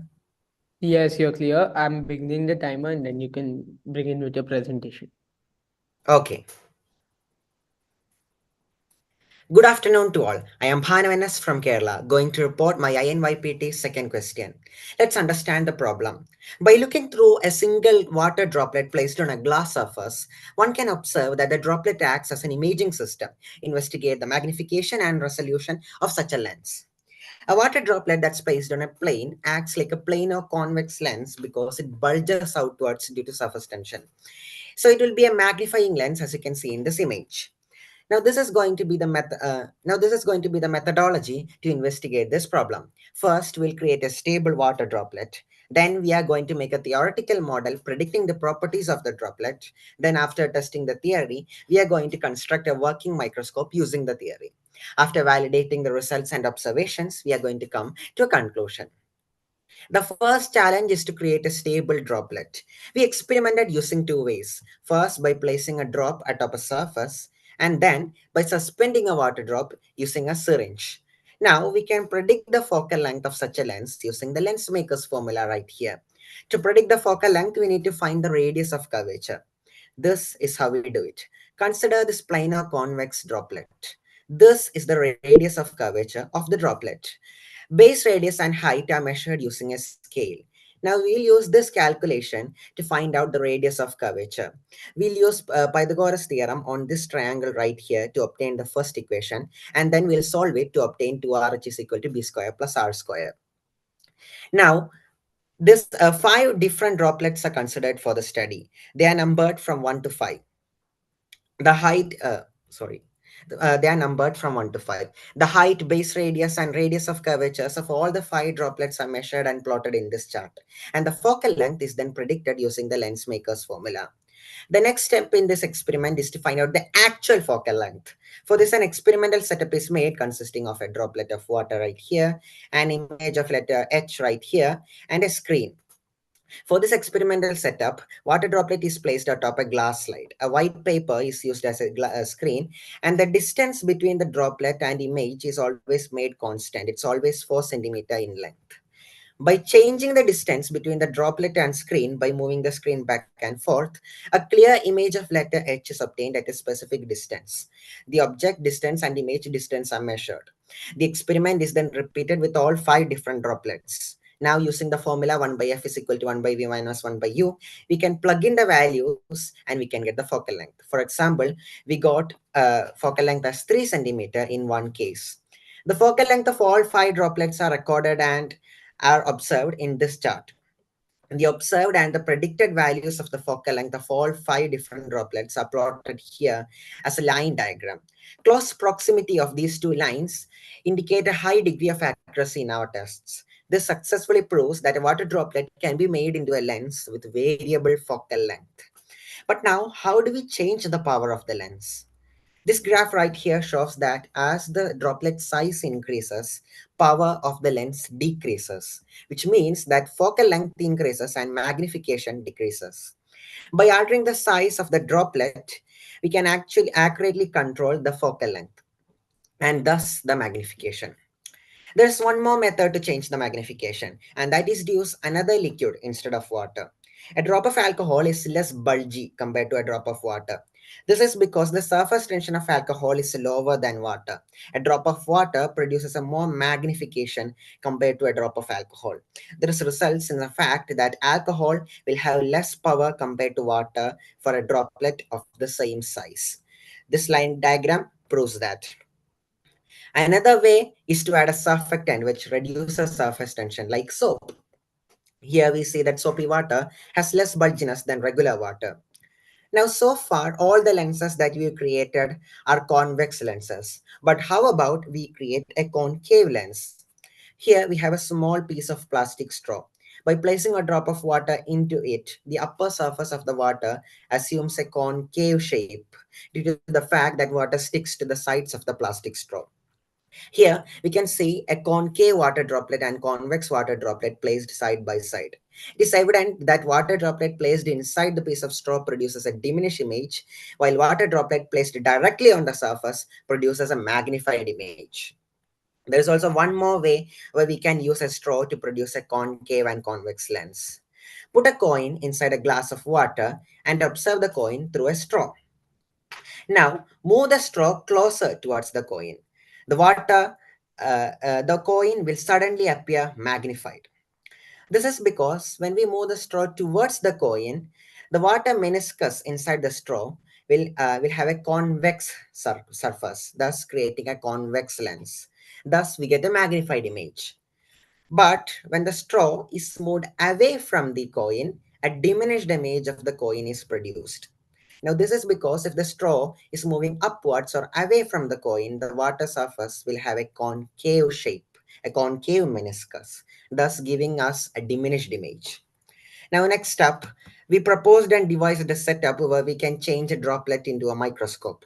In the setup right here, we have a droplet of water right here, a sample to be viewed, which is a leaf, and both are placed atop glass slides. Like moving the eyepiece of a normal microscope, we can move the camera, which is placed here, to and fro. This is accurately done using a tripod. At a distance where we get a clear image of the sample, we can click a picture. Now, this is a picture of the cross-section of a leaf showing parenchyma tissue. This is another picture of the anther of red and white ixora flowers that's photographed up close. These are some fungal spores. It's also interesting to see the mouth part of a fly, the stomata of a leaf, and the hyphae, fungal hyphae of a fungus. Now, there's one more way to use to create a microscope using a droplet, and that is to suspend a drop of water using a syringe and then shining a very powerful laser into the droplet. By doing so, we'll get a highly magnified image of the objects in the water droplet on the other side of the wall. Now here's a picture of some coccus bacterium from a nearby pond. Some amoeba and some protozoans are also here. Now we can see Spirogyra algae right here. Now here we can see the diffraction pattern that's formed around the image. Another important feature of a lens is its resolution. Resolution is the minimum distance between two distinct points such that they can be distinguished from each other by the observer. We can calculate theoretical resolution of the microscope using these two formulas, one for lateral resolution and one for axial resolution. Here, we need to find the numerical aperture of the lens to use this formula. In microscopy, it is defined as mu times sine into half of the acceptance angle. We get an acceptance angle of 70 degrees. So doing the calculation, we'll get a mu of 336 nanometer as lateral resolution and 673 nanometer as axial resolution. These are the two resolutions that we get. To do this calculation, we have to plug in the values like mu is equal to 1.33, and the resolution depends upon the wavelength of the light used. So we used a green light for these calculations. So we plugged in 514 nanometer in these calculations.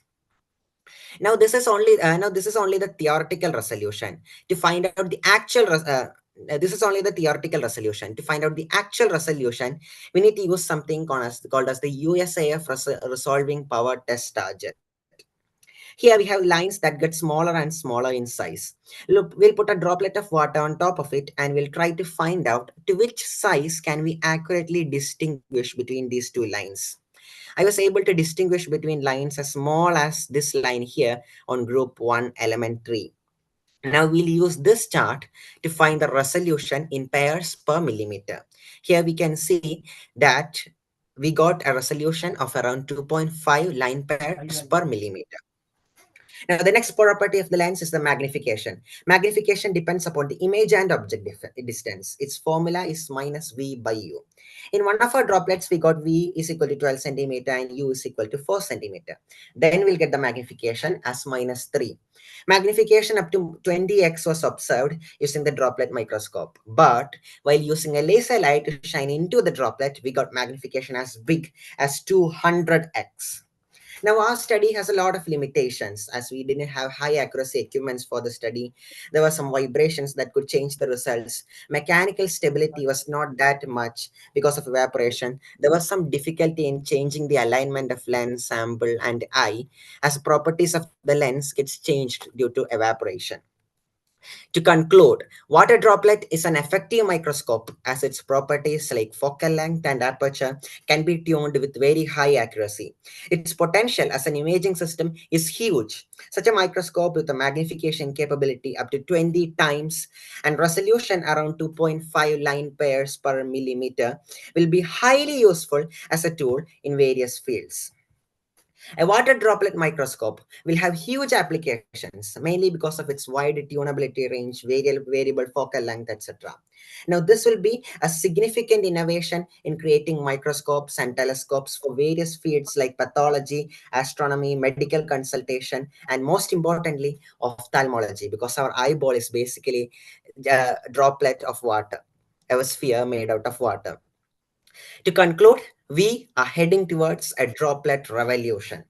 Thank you.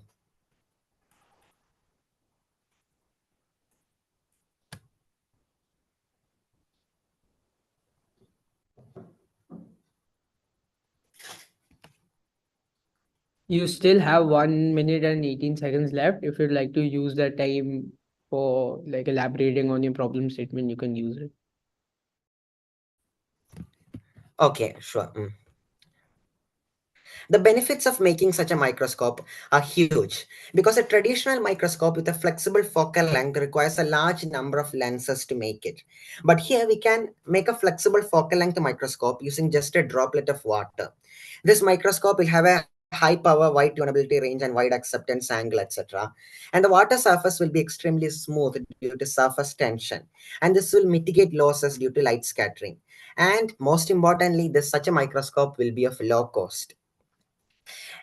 This type of microscope will make science available to each and every common man. School students will be the most benefited because students from rural villages still don't have access to a microscope. The thing has incredible pedagogical value. Medical personnel can send samples, pictures of samples easily to one another, enabling live cross consultation, etc. And more results are. Hello. Yeah, it's okay. Time is up, so no need to fill the time. So your voice is not clear. So just mentioned that it's okay, you don't have to elaborate more. So I would like to give the jury some time to tabulate the results. The next thing on the list is the questions of the opponent to the reporter and answers of the reporter, for which 2 minutes would be given. So I'm setting the timer for 2 minutes, and once the juries are done with tabulating, we'll begin with that.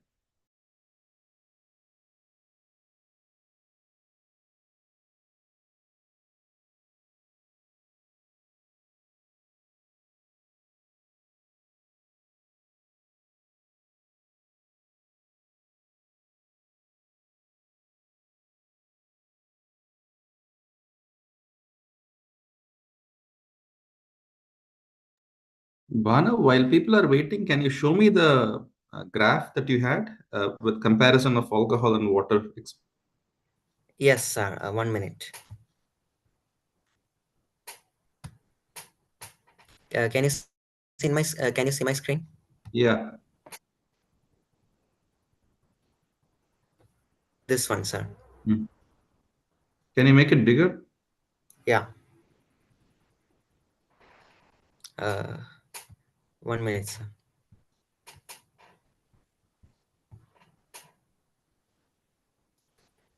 It's taking a bit of time to load.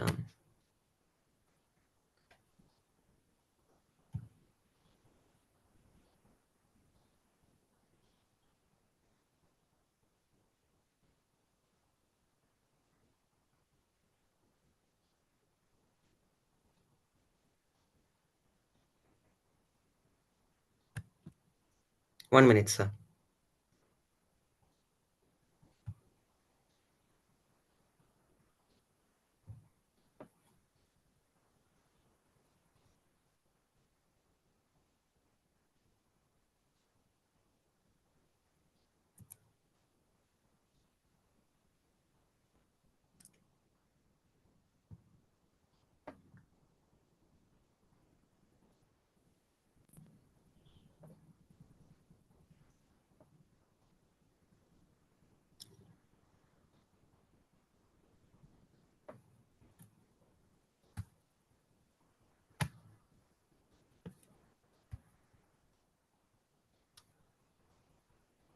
This is the graph, sir.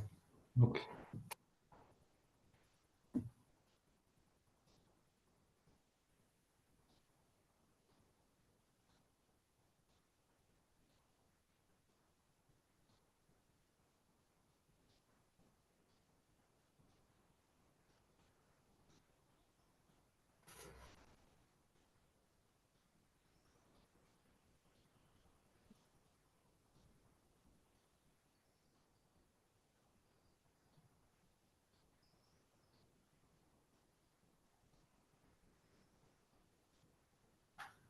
Thanks.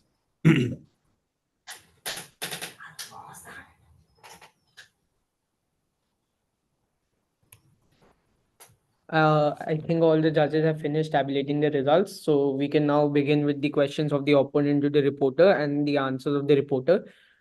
2 minutes would be given for this. I hope the opponent and the reporter are ready. Yes, I'm ready. Yeah, Yes, so I'll begin the sir, ready. timer, and you guys can begin. Okay, so Banav, what other liquids did you use instead of water? Did you use any other liquid? We used water and alcohol, and we measured the focal length in these two liquids. I used a soapy water to demonstrate the use of a surfactant, but we did not measure the focal length with soapy water. We only measured focal lengths in alcohol and normal water. Okay, is there any specific reason why you didn't test out with soapy water?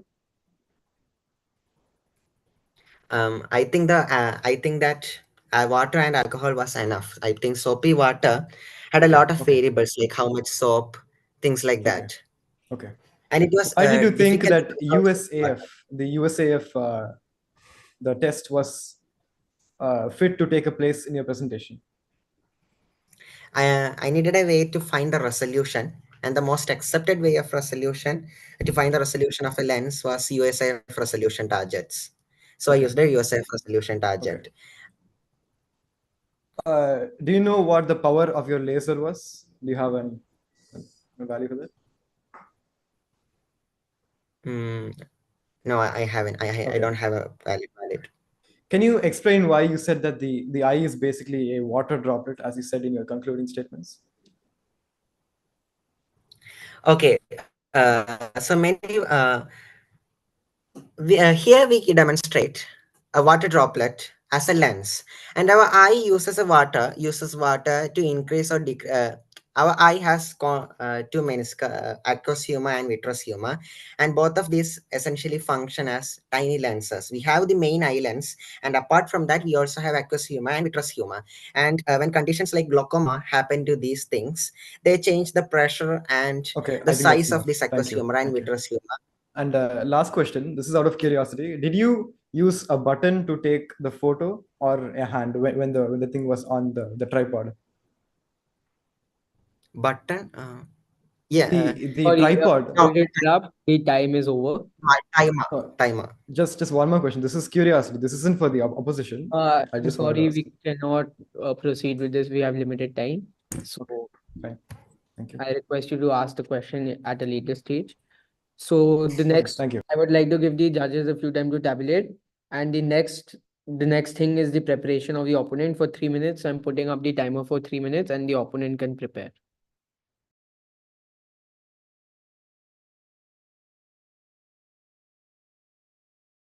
I have 3 minutes to prepare, right? Before I present? Yes, you have 3 minutes. Yes, okay. Thank you.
Dear opponent, your time is over.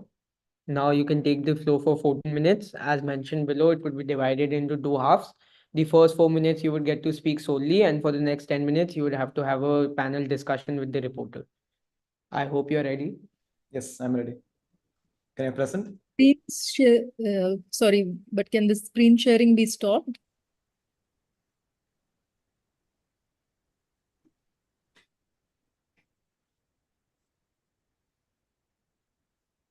I Thank hope my screen is visible. Yes, it is. Okay, thank you. This is the opposition of the droplet microscope by Bhanov. So first of all, I would like to credit him on his substitution of a silver coin for a penny, which is very creative as it is more noticeable in water. The camera arrangement is also well thought out because the table is a black table and that might affect the lighting.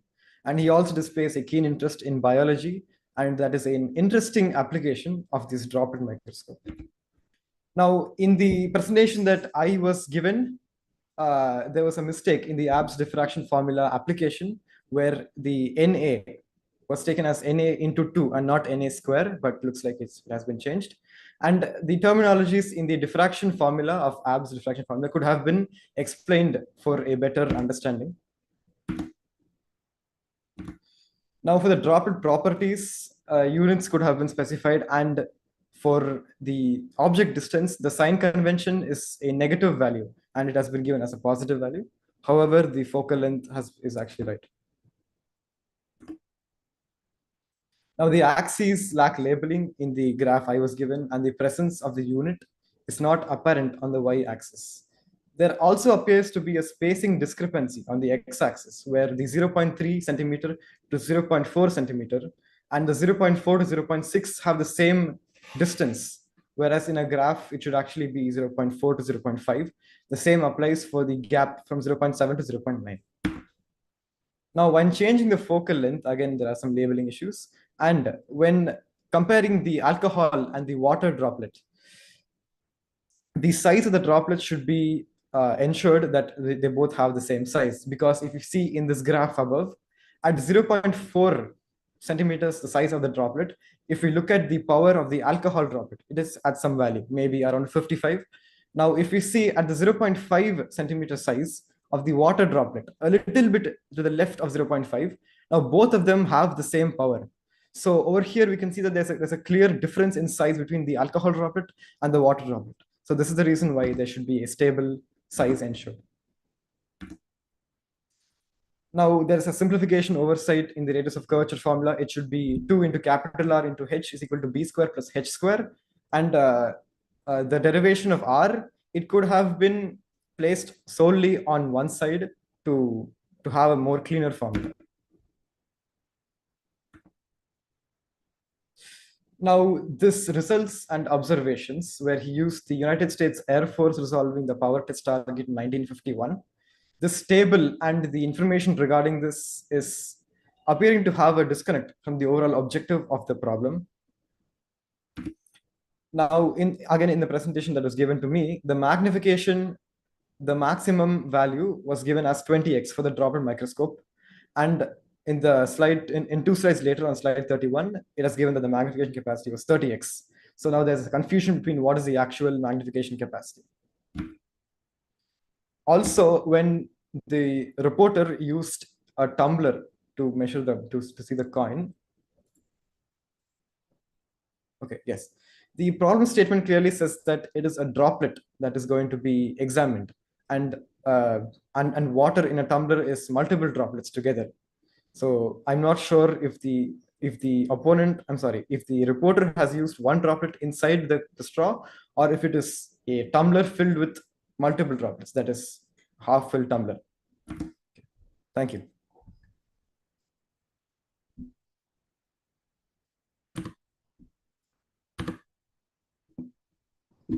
Now the reporter can come for the discussion. You can start with the questions. Your opposition can ask the first question to the reporter. Yes.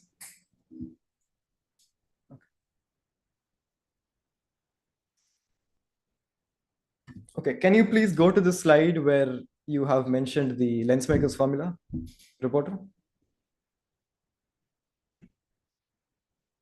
Sure. I can see that there's an extension between the usual formula. Yes, that's for thin lenses. This one also accounts for the thickness of the lens. Okay, That can one you is a please simple. talk about that more? The usual formula that does not have this n minus 1d by n r1 r2 is for thin lenses. They assume that the thickness of the lens is not that much in comparison to the radius of curvatures. But in this case, the radius of curvatures was a bit large for the water droplets. So we use the derivation for the thick lenses, which is this, which includes this n minus 1d into n r1 r2 formula. Okay. If it was a thin lens, Okay. Okay. if we use the thin lens formula, there would have been an error. Okay. And can you go to the slide where you have used a tripod to take a picture of the tumbler, I believe? Sure. Yeah, sure. Tumbler, of the tumbler? No, sorry. I think wherever you use tripod, I'm not exactly sure where. Yeah, Okay. While the glass Sure. slab. Okay. Yes, this one. 19. Yeah. Yeah. Yes. So how do you take the photo? Yeah. This is out of curiosity, by the way. Did you use a button to take it? Because tripods usually come with a button. Or did you manually click it like you're doing in the photo? I used a timer. Okay. I used a timer to I placed it and then I set up a timer, and that was to eliminate any vibrations that was caused by my touching. Okay. And then I stepped back, I turned off the lights, I turned on the only light, and that was focused directly on the sample to click a very clear picture. Okay. The phone was of reasonable quality, and Okay. its camera Yes, thank you. So you say about the practical applications of the droplet microscope. It can further boost science research to all people. So talking about biological research, now what about microorganisms that are hydrophobic? How will we use a droplet microscope to measure those, to look at those? I think that's going to be a challenge. If that's Right. the case, then I think we can use liquids other than water, like alcohol, or sometimes non-polar and polar, both of the types of liquids. Okay. We can use a lot of different types of liquids for a lot of different types of organisms. And most of the organisms that are of pedagogical interest, I think, are hydrophilic. Yes. Okay. So what is the exact relation between the size of the droplet and the radius of curvature? Size of the droplet and the radius of curvature. Okay. So if you increase the size, surface tension, the effect of surface tension decreases. So after a point, the surface tension's effect decreases and the height decreases. So the relationship is pretty complicated because it involves a lot of surface tension mechanics. So it's not linear or parabolic, or it's not a simple relation. It's a complex one involving various properties of surface tension. It actually first increases and then decreases by a bit as its size increases and the effect of surface tension decreases. Okay. Now, there was a bit of a confusion between the maximum magnification in the presentation I was given. So what is the actual the maximum? Is it 30x or is it 20x? Yeah, when I got 30x magnification, the image was not that clear, very vague, but 20x, it was a bit, it was clear. So it is possible to get 30x. Yeah, but very vague. So why isn't that the maximum? Because if it's possible, then that should be the maximum. It was very vague, and I felt like it's very vague that I felt like it would be a clear image, regardless of being vague or super clear, is still an image. So yeah, if the magnification works, then that should be the maximum. That's what I think. Yes, it should be the maximum, but I want to be absolutely sure that this is going to be the magnification. This is the length. Okay. Right? I was not that sure when the 30x came, but I was sure in the 20x. So that was the mistake, the contradiction, and I apologize for that on my behalf. So how did you exactly measure the magnification of the laser? You said it is 2000x, I believe, in your presentation. Yes. So I identified the organism, and I did a bit of research into the size of the organism. Then I measured the size of the image that was formed on the other side of wall and found it to be at least 200. 200 or 2000? 200. Okay, so the maximum is 2000 and the minimum is 200. No 2000. I think you've given 2000, I'm pretty sure. No? No. 200x here. Okay. Okay. Now, can you talk to me about the stability of the convex droplet? You have put it inside a straw. So Yes. if you squeeze the straw a little bit, it might fall out. So things like that Yes, affecting yes. the stability of the droplet. How did you ensure that it was a constant stability? I didn't squeeze or tamper with the droplet. That was the main thing.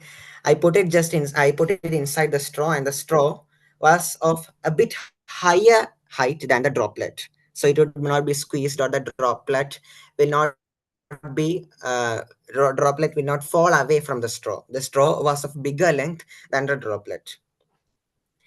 And thirdly, Okay. because there are things the water could leak, I didn't do that much experiments like finding out the focal length because the water can leak. Because of that thing, I didn't experiment much with it.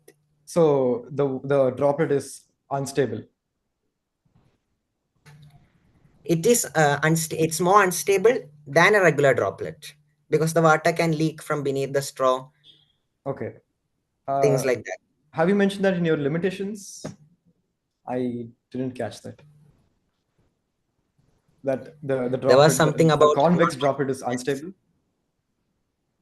Yeah, didn't mention specifically about convex droplets, but we didn't have that much equipments. Like Okay. if we had a clear proof, a straw or something without any holes, something that's waterproof at the ends, at the below the bottom part, then we'd be able to do it with Okay. much So better what do you think accuracy. you could have done better to improve Um, the stability and overall the errors that could have been caused?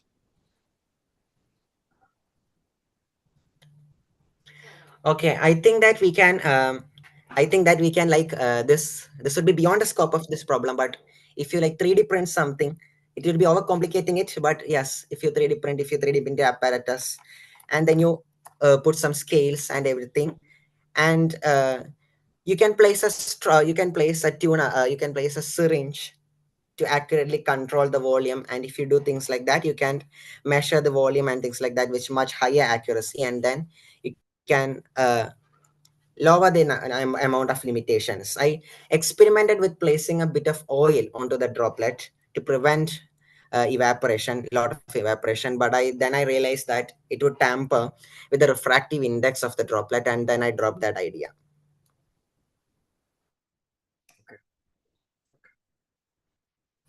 So you can do a lot of things. Like Okay. you can experiment by placing oil. Okay. Thank you. Did you or how did you take the photo of the coin when you were observing through the straw? I'm curious to know how you did it.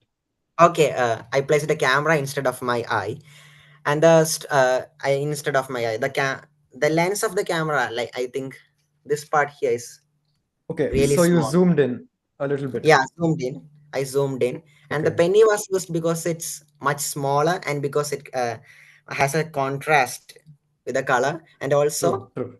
you can see it much better. Okay. Can you talk a little bit more about the limitations of your experiment? Okay. 1 minute. Let me take the slide. Okay, we didn't have high accuracy equipments, like we didn't have a high measurement syringe. Like we can use a micro pipette to accurately measure the volume, and then we can predict it more carefully. We can use syringes with high amount of clarity and high amount of precision to suspend a very small amount of water in air, and then we can accurately control the volume. We'll have a much better lens. Okay, Then there was one some second, just one question. Do you think that measuring with a scale would be a little uh, would not be a good way of measuring something as small as a droplet? Yeah, we used a vernier caliper scale. Okay, I think time So is up. oh, okay. Yeah, the time is up. So now I'll like to give the judges a few minutes to tabulate the results, and after that, the opponent will get 1 minute to summarize the discussion.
I think all judges are finished tabulating the results. So if the opponent is ready to summarize the discussion.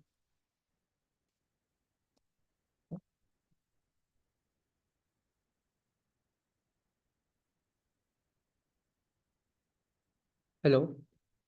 Yes, hello, can you hear me? Yeah. Okay. I'm ready. Yeah, you can begin. Okay.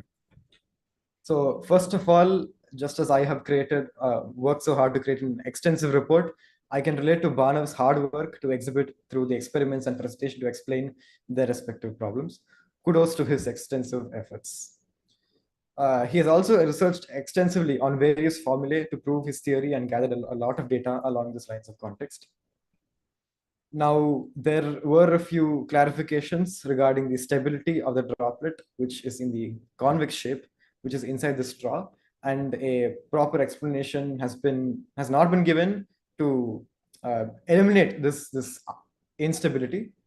And then the limitations are a major drawback to his presentation because they are hindering with the potential results, the potential accuracy of the results that it could have. The magnification was clarified that about the actual maximum and the actual maximum of the magnification. Yeah, the time is up. So now I would like the question. Now the next thing would be the questions of the reviewer to the reporter and the opponent, and answers to the questions, for which 3 minutes would be given. So I request the reviewer to come online. Yeah.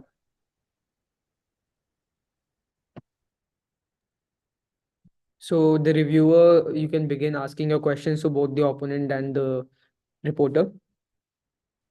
Okay, so my first question to the reporter is that why do you think the diffraction pattern is observed?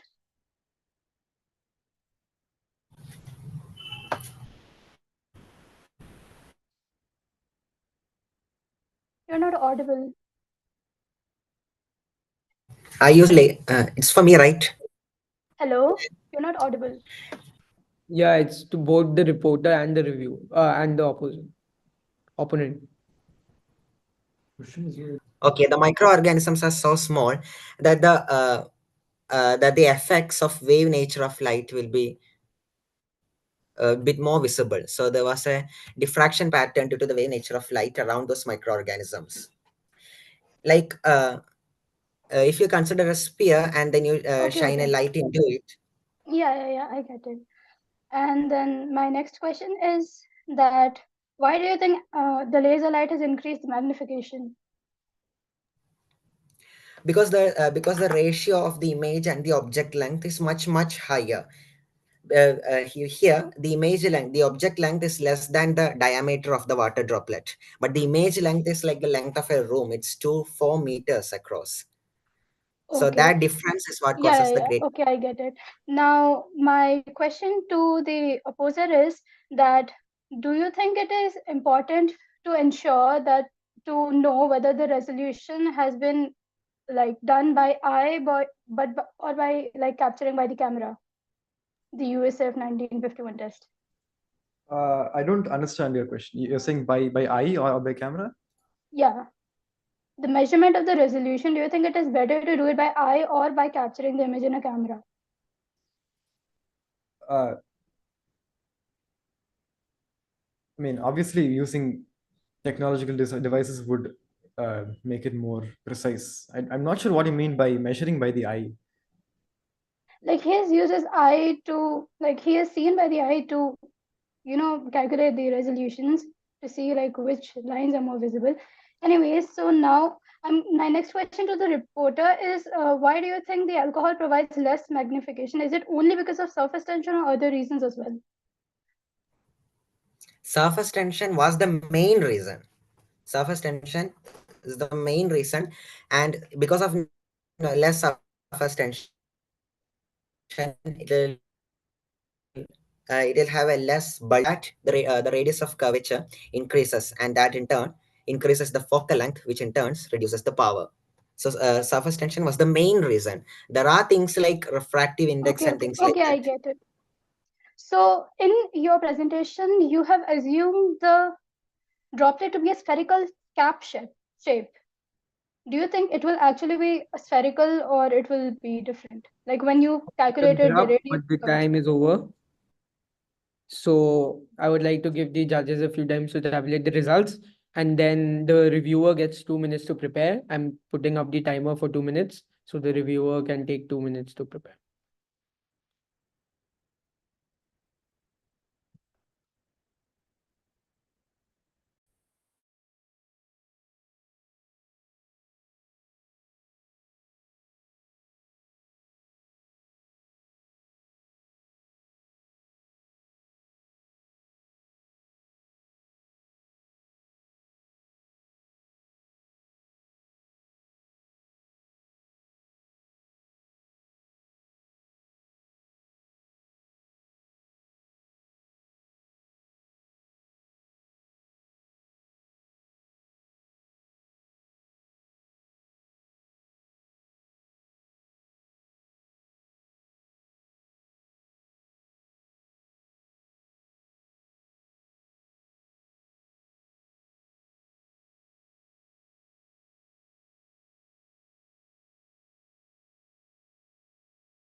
Is the reviewer ready?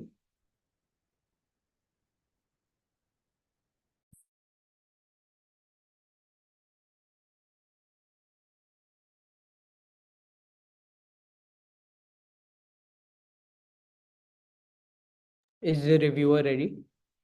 Yes. Yes. Yes, ready. you have 4 minutes to take the floor, and then you can start. I'm just setting the time.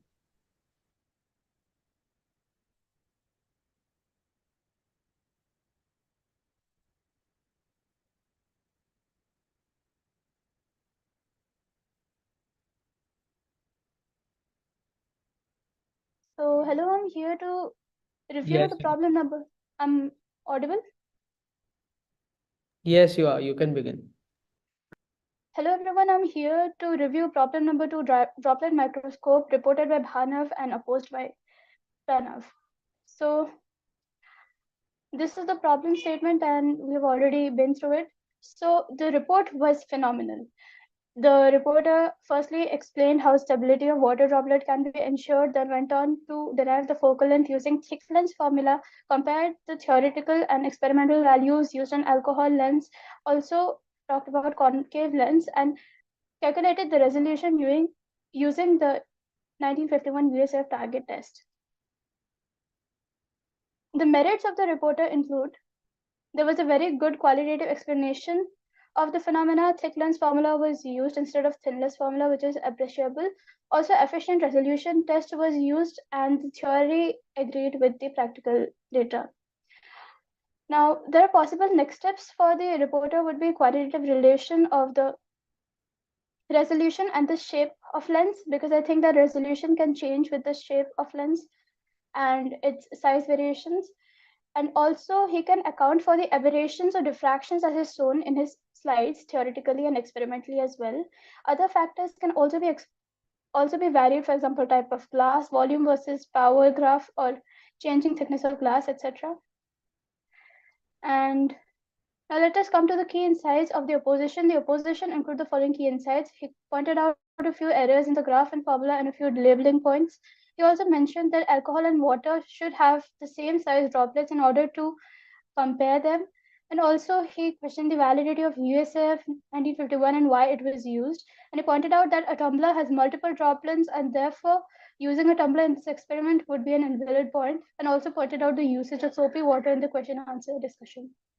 So the discussion analysis gives us that firstly, the maximum magnification, the opponent said that 30x is also feasible since a larger image is still an image.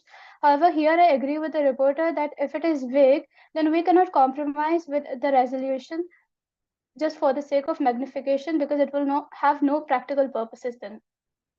Now, concave lenses, the opponent correctly pointed out that concave lenses that the reporter has made are less stable, and the reporter also admits this, and here I agree with the opponent. Now, the opponent also pointed out that the lens maker formula is not of the thin lens, which I agree with the reporter that since the numerical aperture is much smaller as compared to the radius of curvature, like it cannot be, the numerical aperture is much bigger as compared to the breadth, and therefore the thick lens formula should be used. The next discussion topic was soapy water. The opponent also stated that the readings could also have been taken for soapy water for focal length and other such aspects.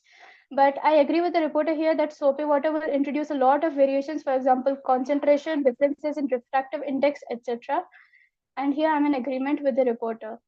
However, I think that other than water and alcohol, other liquids could have been used, for example, oil, glycerin, etc. Now, the last topic is resolution. The opponent agrees that the measurements of the resolution with the camera would be better, but the reporter has said that he has visually measured the resolution by eye. Here, I agree with the opponent, because by visually measuring the resolution with the eye, it can also introduce some errors in the resolution analysis.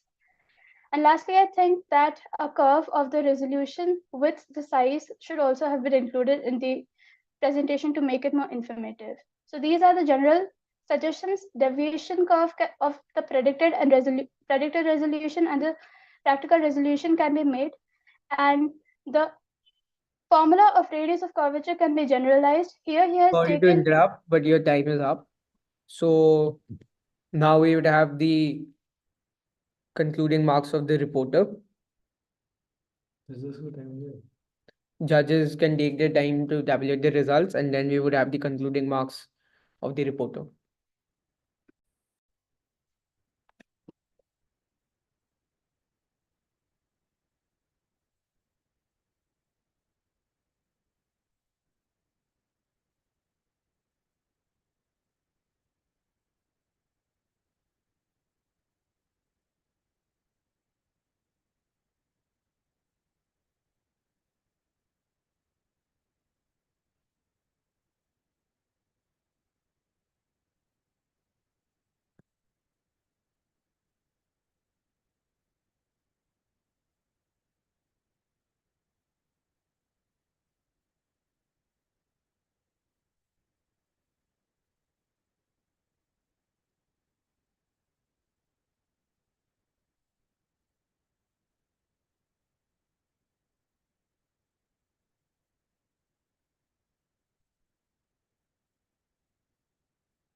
Have all the judges finished?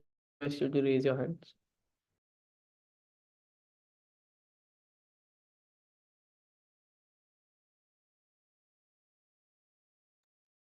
Since most of the judges have finished, I think we can begin with the concluding remarks of the reporter. I request the reporter to come online.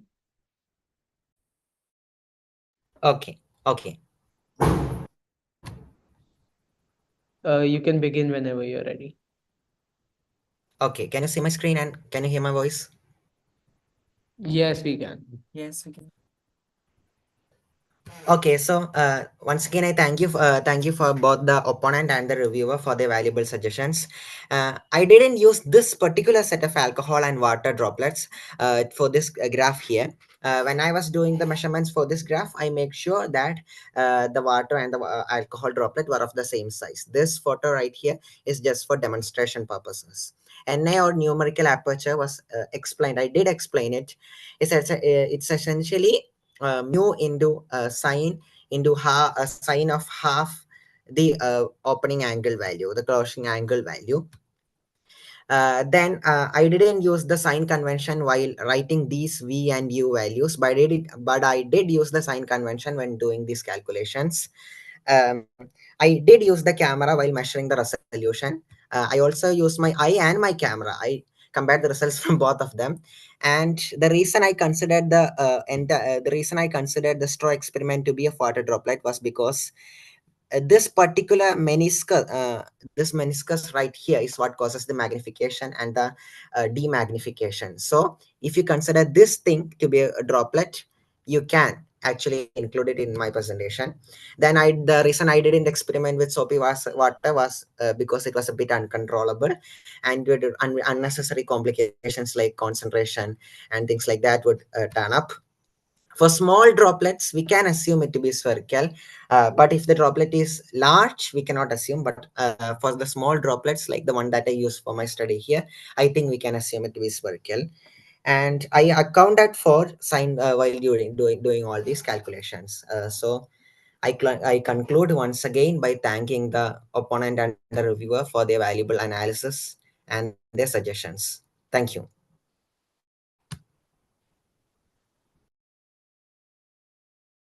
Thank you, speaker. Now I would like to give the juries 5 minutes to question the reporter, reviewer, and the opponent. So it's all up to you now. I have one question for the reporter. First of all, very nice experiment.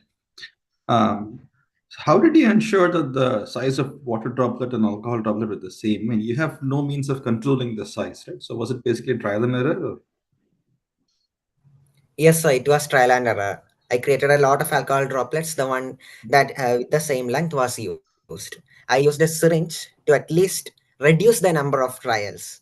Okay. With the And syringe, I was able to control why it. not increase the number of data points? Like you have only like 4 or 5. I mean, I understand that you already see a trend there, but in physics experiments, more data is always better, right? So if it costs you nothing, why not do measurements for, I don't know, 50 or so that your curves are all very smooth and nice?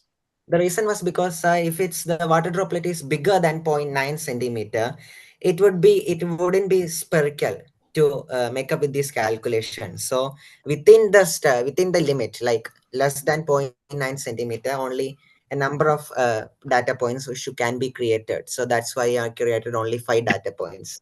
Okay. And these That's fine. Thank you. My question for the reporter. So, reporter, can you explain to me how exactly did you measure the radius in the image? Like in the image, you can see the curved droplet, but how did you draw the two radius lines? And how did you assume that they are the actual radius of a circle containing the surface of the droplet? So that photo was just for explanatory purposes.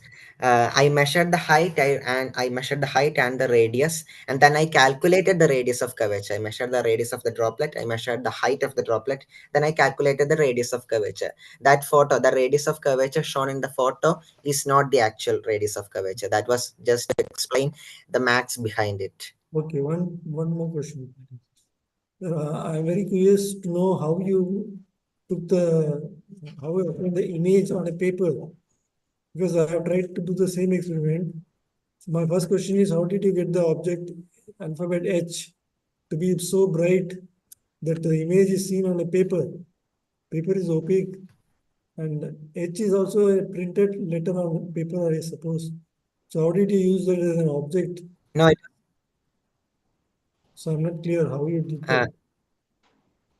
I used a hand-drawn etch, and then I used a camera, a high-quality camera, and then I increased the exposure limit so that it will be able to pick up very minor light differences. So with the high exposure photography, I was able to capture a high quality photo, and with that, I was able to correctly identify at exactly which point the image will be made. So using a high exposure photography, I did that. H was written on what surface? Transparent surface. No, sir, paper. What did you use as a light Paper, source? sir. How did you illuminate the object H? With a torch, sir, with a very powerful Okay, torch, okay. That's just I illuminated the object edge.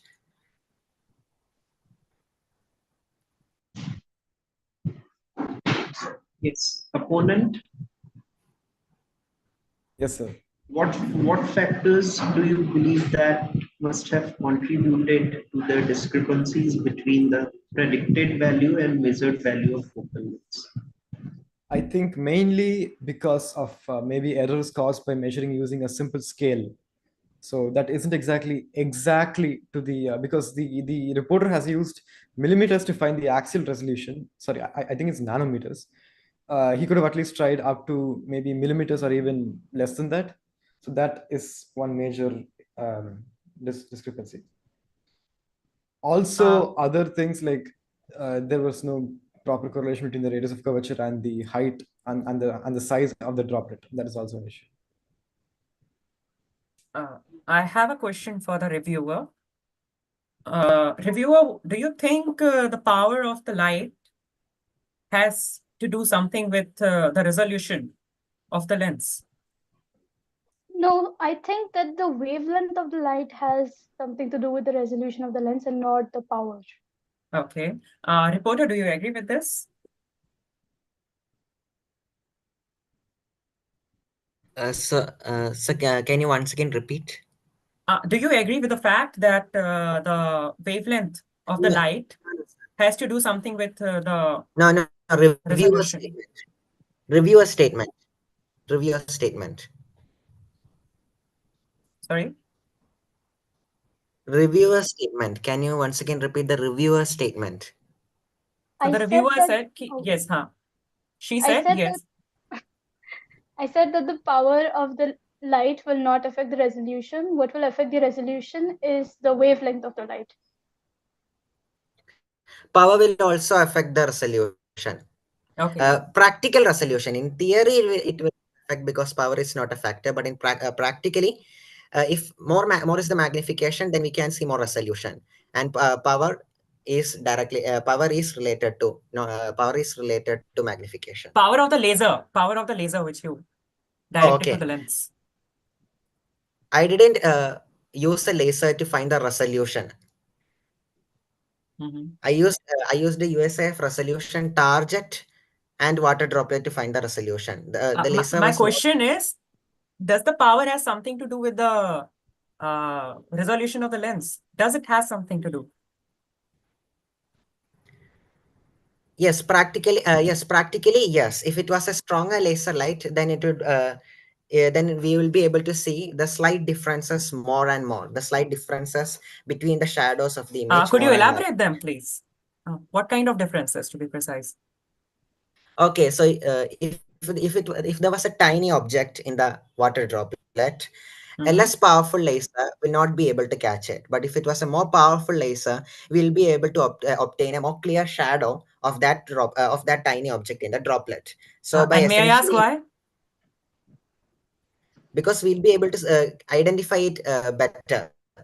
Yeah, That's why I said practical resolution. Practically, it would increase the resolution because it will make that thing clearer to us. Okay. Can Yes, So the power doesn't directly affect the resolution according to me, but the power affects the contrast within the image itself. That is what I think. Yeah. And the USF 1951, like my research says that it also accounts for the contrast as well as the resolution. So I think that Bhanav could have also like calculated the resolution as a function of contrast using the USF 1951 test target. Yes, that is proposed to be a further extension of the work done by Bhanav. Still great work, you guys. Good work. Thank you. Congrats. I have a question for the reporter. Yes, ma'am. What matters more, the power of the light source or the fact that it is a coherent source? So if I have a light bulb with the same power, would you achieve the same resolution that you're thinking about with a higher power? Resolution of what? The laser droplet experiment or the USF target? The previous discussion where you said that if you had a higher power laser, the power versus resolution, you would have seen the features better because the contrast is better.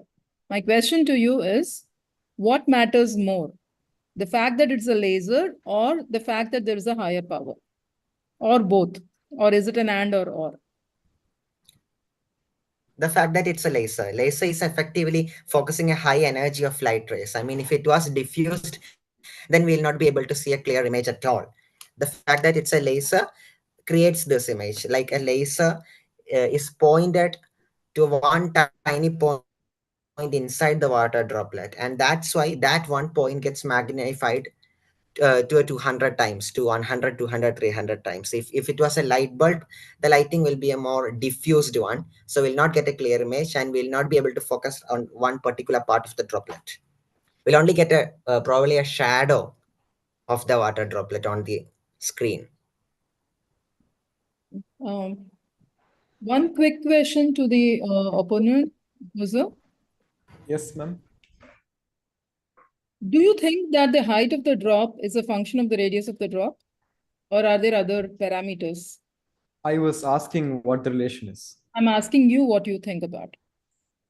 I wasn't sure, so I was asking the reporter.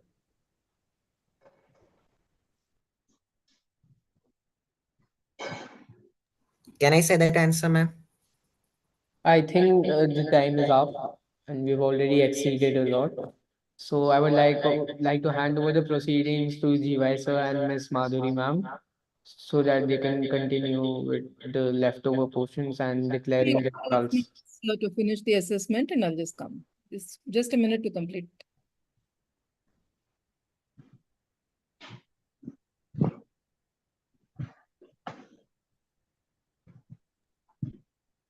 Once the scoring is done, all the judges can raise their hands and then I'll do the totaling quickly. It won't take more than a minute.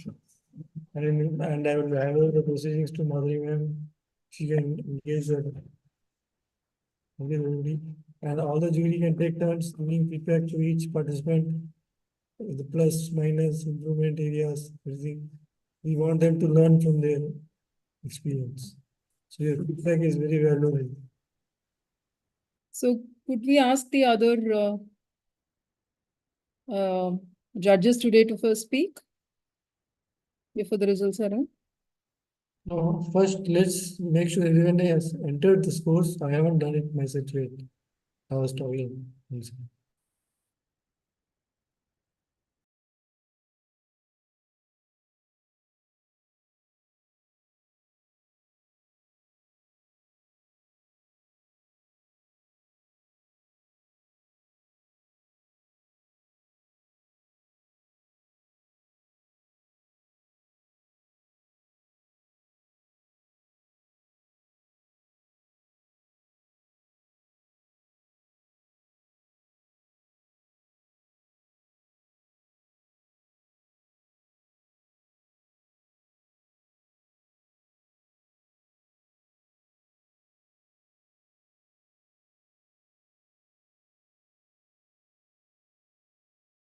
Let me check whether all these scores are in.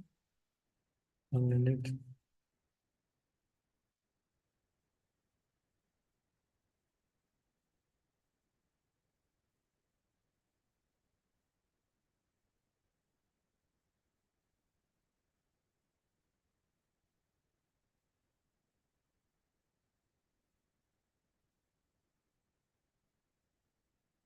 Yes, all the scores are in.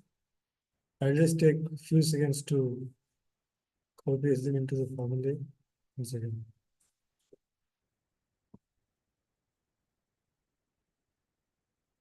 Yeah, I think Madhuri ma'am, we can conduct the proceedings.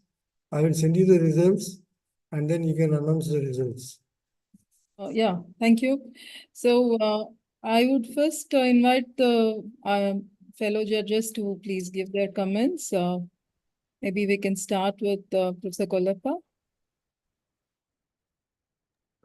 Oh, yes, thanks very much. So, yeah, it was fantastic to be part of this jury, and it's wonderful to see like school students diving so enthusiastically into research.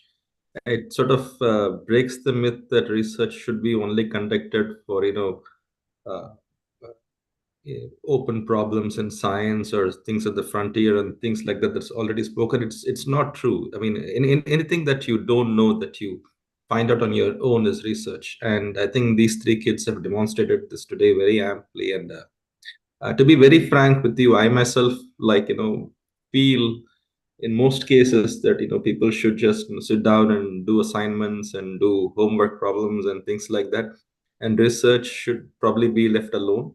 But I'm changing slowly, and what I have witnessed today has caused even more of a shift in my own thinking of how to approach teaching. So I congratulate Gyani and his team for organizing this, and a huge congrats to all three of you for presenting topics in such a wonderful fashion, for understanding what experimentation is, what logical thinking is, and this format, even though it's a little exhausting, is actually quite nice. It's the Socratic method, basically, right? It's basically discussion and one guy saying no, you're wrong, and the other guy saying no, you are wrong, and that's exactly how you learn. So it's wonderful to see you guys participating in it, and I thank you all for giving me an opportunity to be part of it. Thank you so much, for echoing a lot of our sentiments. Professor Lakhotia. Well, thank you. I would like to commend all the participants for their exceptional knowledge, creativity, and dedication to the field of physics. Many congratulations to all of you. We have witnessed fabulous presentations, demonstrations showcased by the finalists, and those were really impressive, reflecting to address the deep understanding of the concepts, whatever is being chosen by them. The innovative approaches, insightful problem solving, clear and very good communication skills demonstrated by participants are truly commendable. Though I would like to add few things their presentations. First of all, I would like to highlight few skills that they have developed by doing this project. I think they have given justice to their experimental design, data analysis, critical thinking on the problem, mathematical skills, and yes, communication skills plus IT skills. Few lacunas that I have observed in their presentations is the error analysis, significant figures especially, and standard references. I have seen a couple of Wikipedia references, and anyone can edit those references. So nobody mentioned the importance of using standard references. Still, I would like to congratulate all of you for your outstanding performance. and for being exemplary representatives of next generation physicists for sure. Finally, I want to express deep gratitude to the organizers, especially to Yanni sir, mentors of these students, and all the supporters who have played a crucial role in nurturing and guiding these young talents. So many congratulations. I am looking forward for many more contributions and achievements of these kids at higher level. Thank you. Thank you, Professor Lakotia. Can I ask Akshat Gaur to share his views? He has been through and through with this program for a long time. Thank you very much, ma'am. It was very awesome. It was ecstatic to actually see all those reports, even on the reports of the top 12. All of those reports and the opposition and the review was fantastic, and I was privileged to actually acquire a lot of skills and learnings from them. And these top 3 guys have done a very good job in preparing the reports and opposing and reviewing. It was far beyond what me and Mr. Gyani were expecting from this very first round of INYPT. And so, yeah, I feel very grateful for the very well conduction of this round. And thank you very much for Dr. Govinda and Dr. Madhurima, Dr. Bharadwaj for joining us to actually judge the reports. We all have got to learn a lot along the way, and it was really a very good time. I had a very good time in reviewing those presentations and everything. So thank you very much, everybody, for that. Thanks, Akshat. Dr. Gyaneshwaran, your views, please. Yeah. So I thoroughly enjoyed the presentations, oppositions, and review of all the 3 participants. So the scores have been sent to all the jury, and the score is with Madhurima ma'am. She will be announcing the winners shortly. So it's based on the average of all 5 judges, and all of us did a blind marking. We did not know about the scores given by the others until the final average has been taken. So we will share the results first to the participants.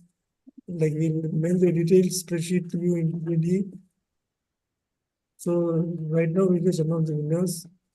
If you are okay, we can tell the scores. Or Yeah. Scores also we can tell. I can do that. Yeah, another scores, the total scores. So the total scores are out of 100 based on the reporting, 50 marks, opposing 30, reviewing 20. So the scores are all the rubrics of INYPT have been followed, and accordingly the total has been calculated, and the scores will be told out of 100. And yeah, that's it. So, And thank you. my extreme gratitude to the judges. I know how tiring it can be, and you're the first Exactly. judges to. Thanks a lot. Thank you very much for that. Thank you. Thank you. Thank you, judges. So it's a moment of pride and privilege for me to be here, both to share with you some idea about Professor V.S. Murthy, in whose name this year's trophy has been installed. He was a professor of physics at IIT Madras, and I'm told that some of you were his students. So it's a deep honor to be in your presence today and share this moment with his students who meant a lot to him. He was also a founding member of IIPT and also 2 times as general secretary. And he had a passion for outreach programs and for experimental skills. You know, himself being extremely good with his electronics and being a person who was taught to install and make the good old spectrometers by hand, and knowing volumes and volumes of circuits that went into building them, they knew that entire generation knew the value of experiments. Professor Babulal Saraf being the other person, you know, of that generation who actually took experiments to schools and to college students, and who were very keen that the students should know how to perform experiments. Sadly, and we are all to be blamed for it, over the last few decades, the importance given to experiments is going down, with which has gone the idea of understanding the physics behind many of these principles. And that has led to a large disenchantment with the students in pursuing physics and among teachers in interacting with students who are not so interested. So I think this particular event of, it kind of bridges this gap between experiments and theory, because you're taking a theory, performing experiments, analyzing them, discussing errors, and this is going the complete spectrum. And as a person who has personally interacted with a lot of the older generation, I can vouch for the fact that many of them, including Professor V.S. Murthy, would have been extremely happy to see this event and the performance of all the students. Truly remarkable, because there were moments when it was difficult to believe that you're from schools. So first of all, hearty congratulations to all of you for having come this far. I mean, like we all know there can be only one winner, but that being said, I think each one of you is a winner in your own accord, because it's not easy to be performing all three roles. Many of us would hesitate to do this at a personal level. So first of all, congratulations to all of you. Of course, congratulations to the mentors, to the organizers, Yani, Akshat, the rest of you, because you've done a tremendous job bringing these children from where they started to all the way here. This is a huge achievement, and it gives me hope that not all is lost in high school education in physics.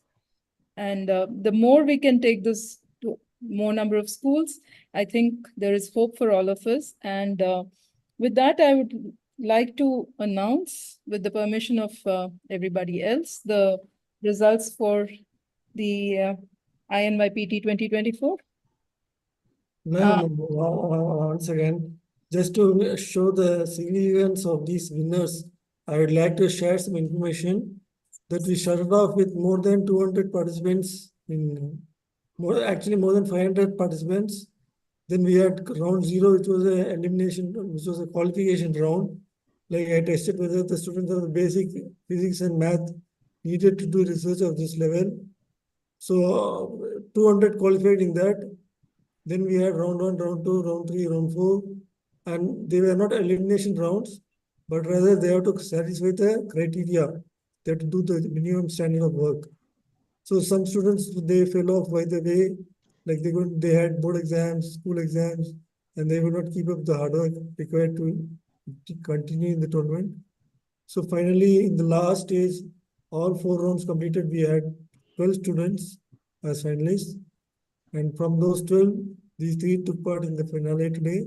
And from them, we announced the gold, silver, bronze. Now you can. Thank you. Well, the second runner-up with 64 marks out of 100 is Pranav Tyagarajan. Congratulations, Pranav. Kudos to Pranav. The first runner-up with a hairline of a margin with 67 is Chainika Mandal. And V.S. Murthy Award for the first winner of this INYPT 2024 goes to Bhana Venus. Kudos to Bhana. So I thought of getting that applause. The drum rolls thing you were talking about, right? Yeah, I ran out of time. Yeah. Next region. That's good. Congrats to all of you. Fantastic job. Yes. I don't know if I announced Bhanav's marks. That was 82. If I didn't. Thank you. Yes. Congratulations, Bhanav. Congratulations, Chainika. Congrats, Pranav. Some remarks. We would like to hear some thoughts from the participants. Yes, and please. then we'll invite Professor P.K. Alovale, who is there, to say a few words. We'll start with Tyagarajan. Pranav, your comments. Yes, sir. Thank you for this wonderful opportunity. To all the judges, their time is much appreciated, very valuable. This is a great event. I think 4 hours, all of us are exhausted by now, so that was really great. I enjoyed every bit of the way here from round zero to round to this grand finale. So again, thank you very much for this wonderful opportunity. Okay. Chayanika, I would also like to thank you very much for this opportunity where we get to focus on the skills which we usually do not showcase in schools, etc. And thank you for all the judges' remarks and all the constructive criticism that I have faced. I'll try to improve that in future. And also Lakhotia sir's point on significant digits and the idea of putting Wikipedia references. I will surely work on that in the future, and I'll make sure that the significant digits are constant. Thank you very much. Bhanav, Thank you, sir. Thank you so much for this incredible opportunity. It was such a wonderful experience for me, reporting, opposing, and reviewing 3 different presentations within a span of 4 hours. It was such a wonderful experience for me. I enjoyed every little bit of it, every little opposition, every point, every review. I enjoyed it immensely. I once again thank you to everyone who is involved in this tournament. Ganesh, thank you for organizing this. All the judges, thank you, sir. For Akshat, sir, thank you, sir. To everyone who's involved in this tournament, thank you very much. This was such a wonderful and unique experiment. It was like we learned how to do a research all on our own. It was like we learned how to do a report, we learned how to do a review, and we learned how to oppose. It was such a wonderful and such a happy experience for me. The lessons that were learned today will last a lifetime. Thank you very much, sir. so just to, is Professor P.K. Ahluwalia here? Because he is traveling. He told me that he is traveling and would like to join us. Okay, in case he has not joined us, just one more bit of information I would like to add. That Bhanav also won the Tournament Trailblazer Award, which is carrying a cash award of 5,000 rupees, which we forgot to announce in the last award function. So, and then, yeah. And one more thing, in round 2, we shared all the resources with the students on how to learn, like how to do research, how to do analysis, how to do experimentation, documentation, all those things. So this edition, it was mostly self-learning by the students. So these are the winners who have done the maximum amount of self-learning. So next edition, we plan to provide more support to the students in terms of actually mentoring them during the process. But for that, we need more mentoring from the teachers and students as well. So with that, again back to you. We can conclude the mission since you're all tired. Yeah, I mean, there's nothing much else left to say, but congratulate all of you and say thank you. Okay, thank you. Thank you, judges, once again for your innumerable time and extreme effort and great commitment. Nice meeting all of you. It's really a pleasure to have known you, the judges and the students as well. And Especially the students can ask the feedback or any doubts or clarifications to the judges, and the detailed scores will be mailed to you. Yeah, Akshat, over to you. It's nothing, just it's a matter of a great privilege to have known the people who participated in the jury as a jury right now, and the students as well. I actually, to be frank, I actually scrolled through I googled the names Dr. Bharadwaj and Dr. Govinda and Dr. Madhurima. 3 are very fantastic. It's a pleasure to have known you, especially Dr. Bharadwaj, since I too share. I have a keen interest in the standard model of physics right now. Oh, I see. That's wonderful to hear. Sorry, can I be excused? I have another meeting that I needed to. So we'll stop here and I'll stop the streaming and continue. I would just like to, I just need to be elsewhere. those who need to leave can leave, and those who want to stay back. It was a pleasure knowing all of you and to be on this team, and congratulations. Bye. Okay, I think all of us are tired. We'll catch up later. Bye. Yeah, see you. Bye. Yeah. Thank you very much. See you soon. Thank you.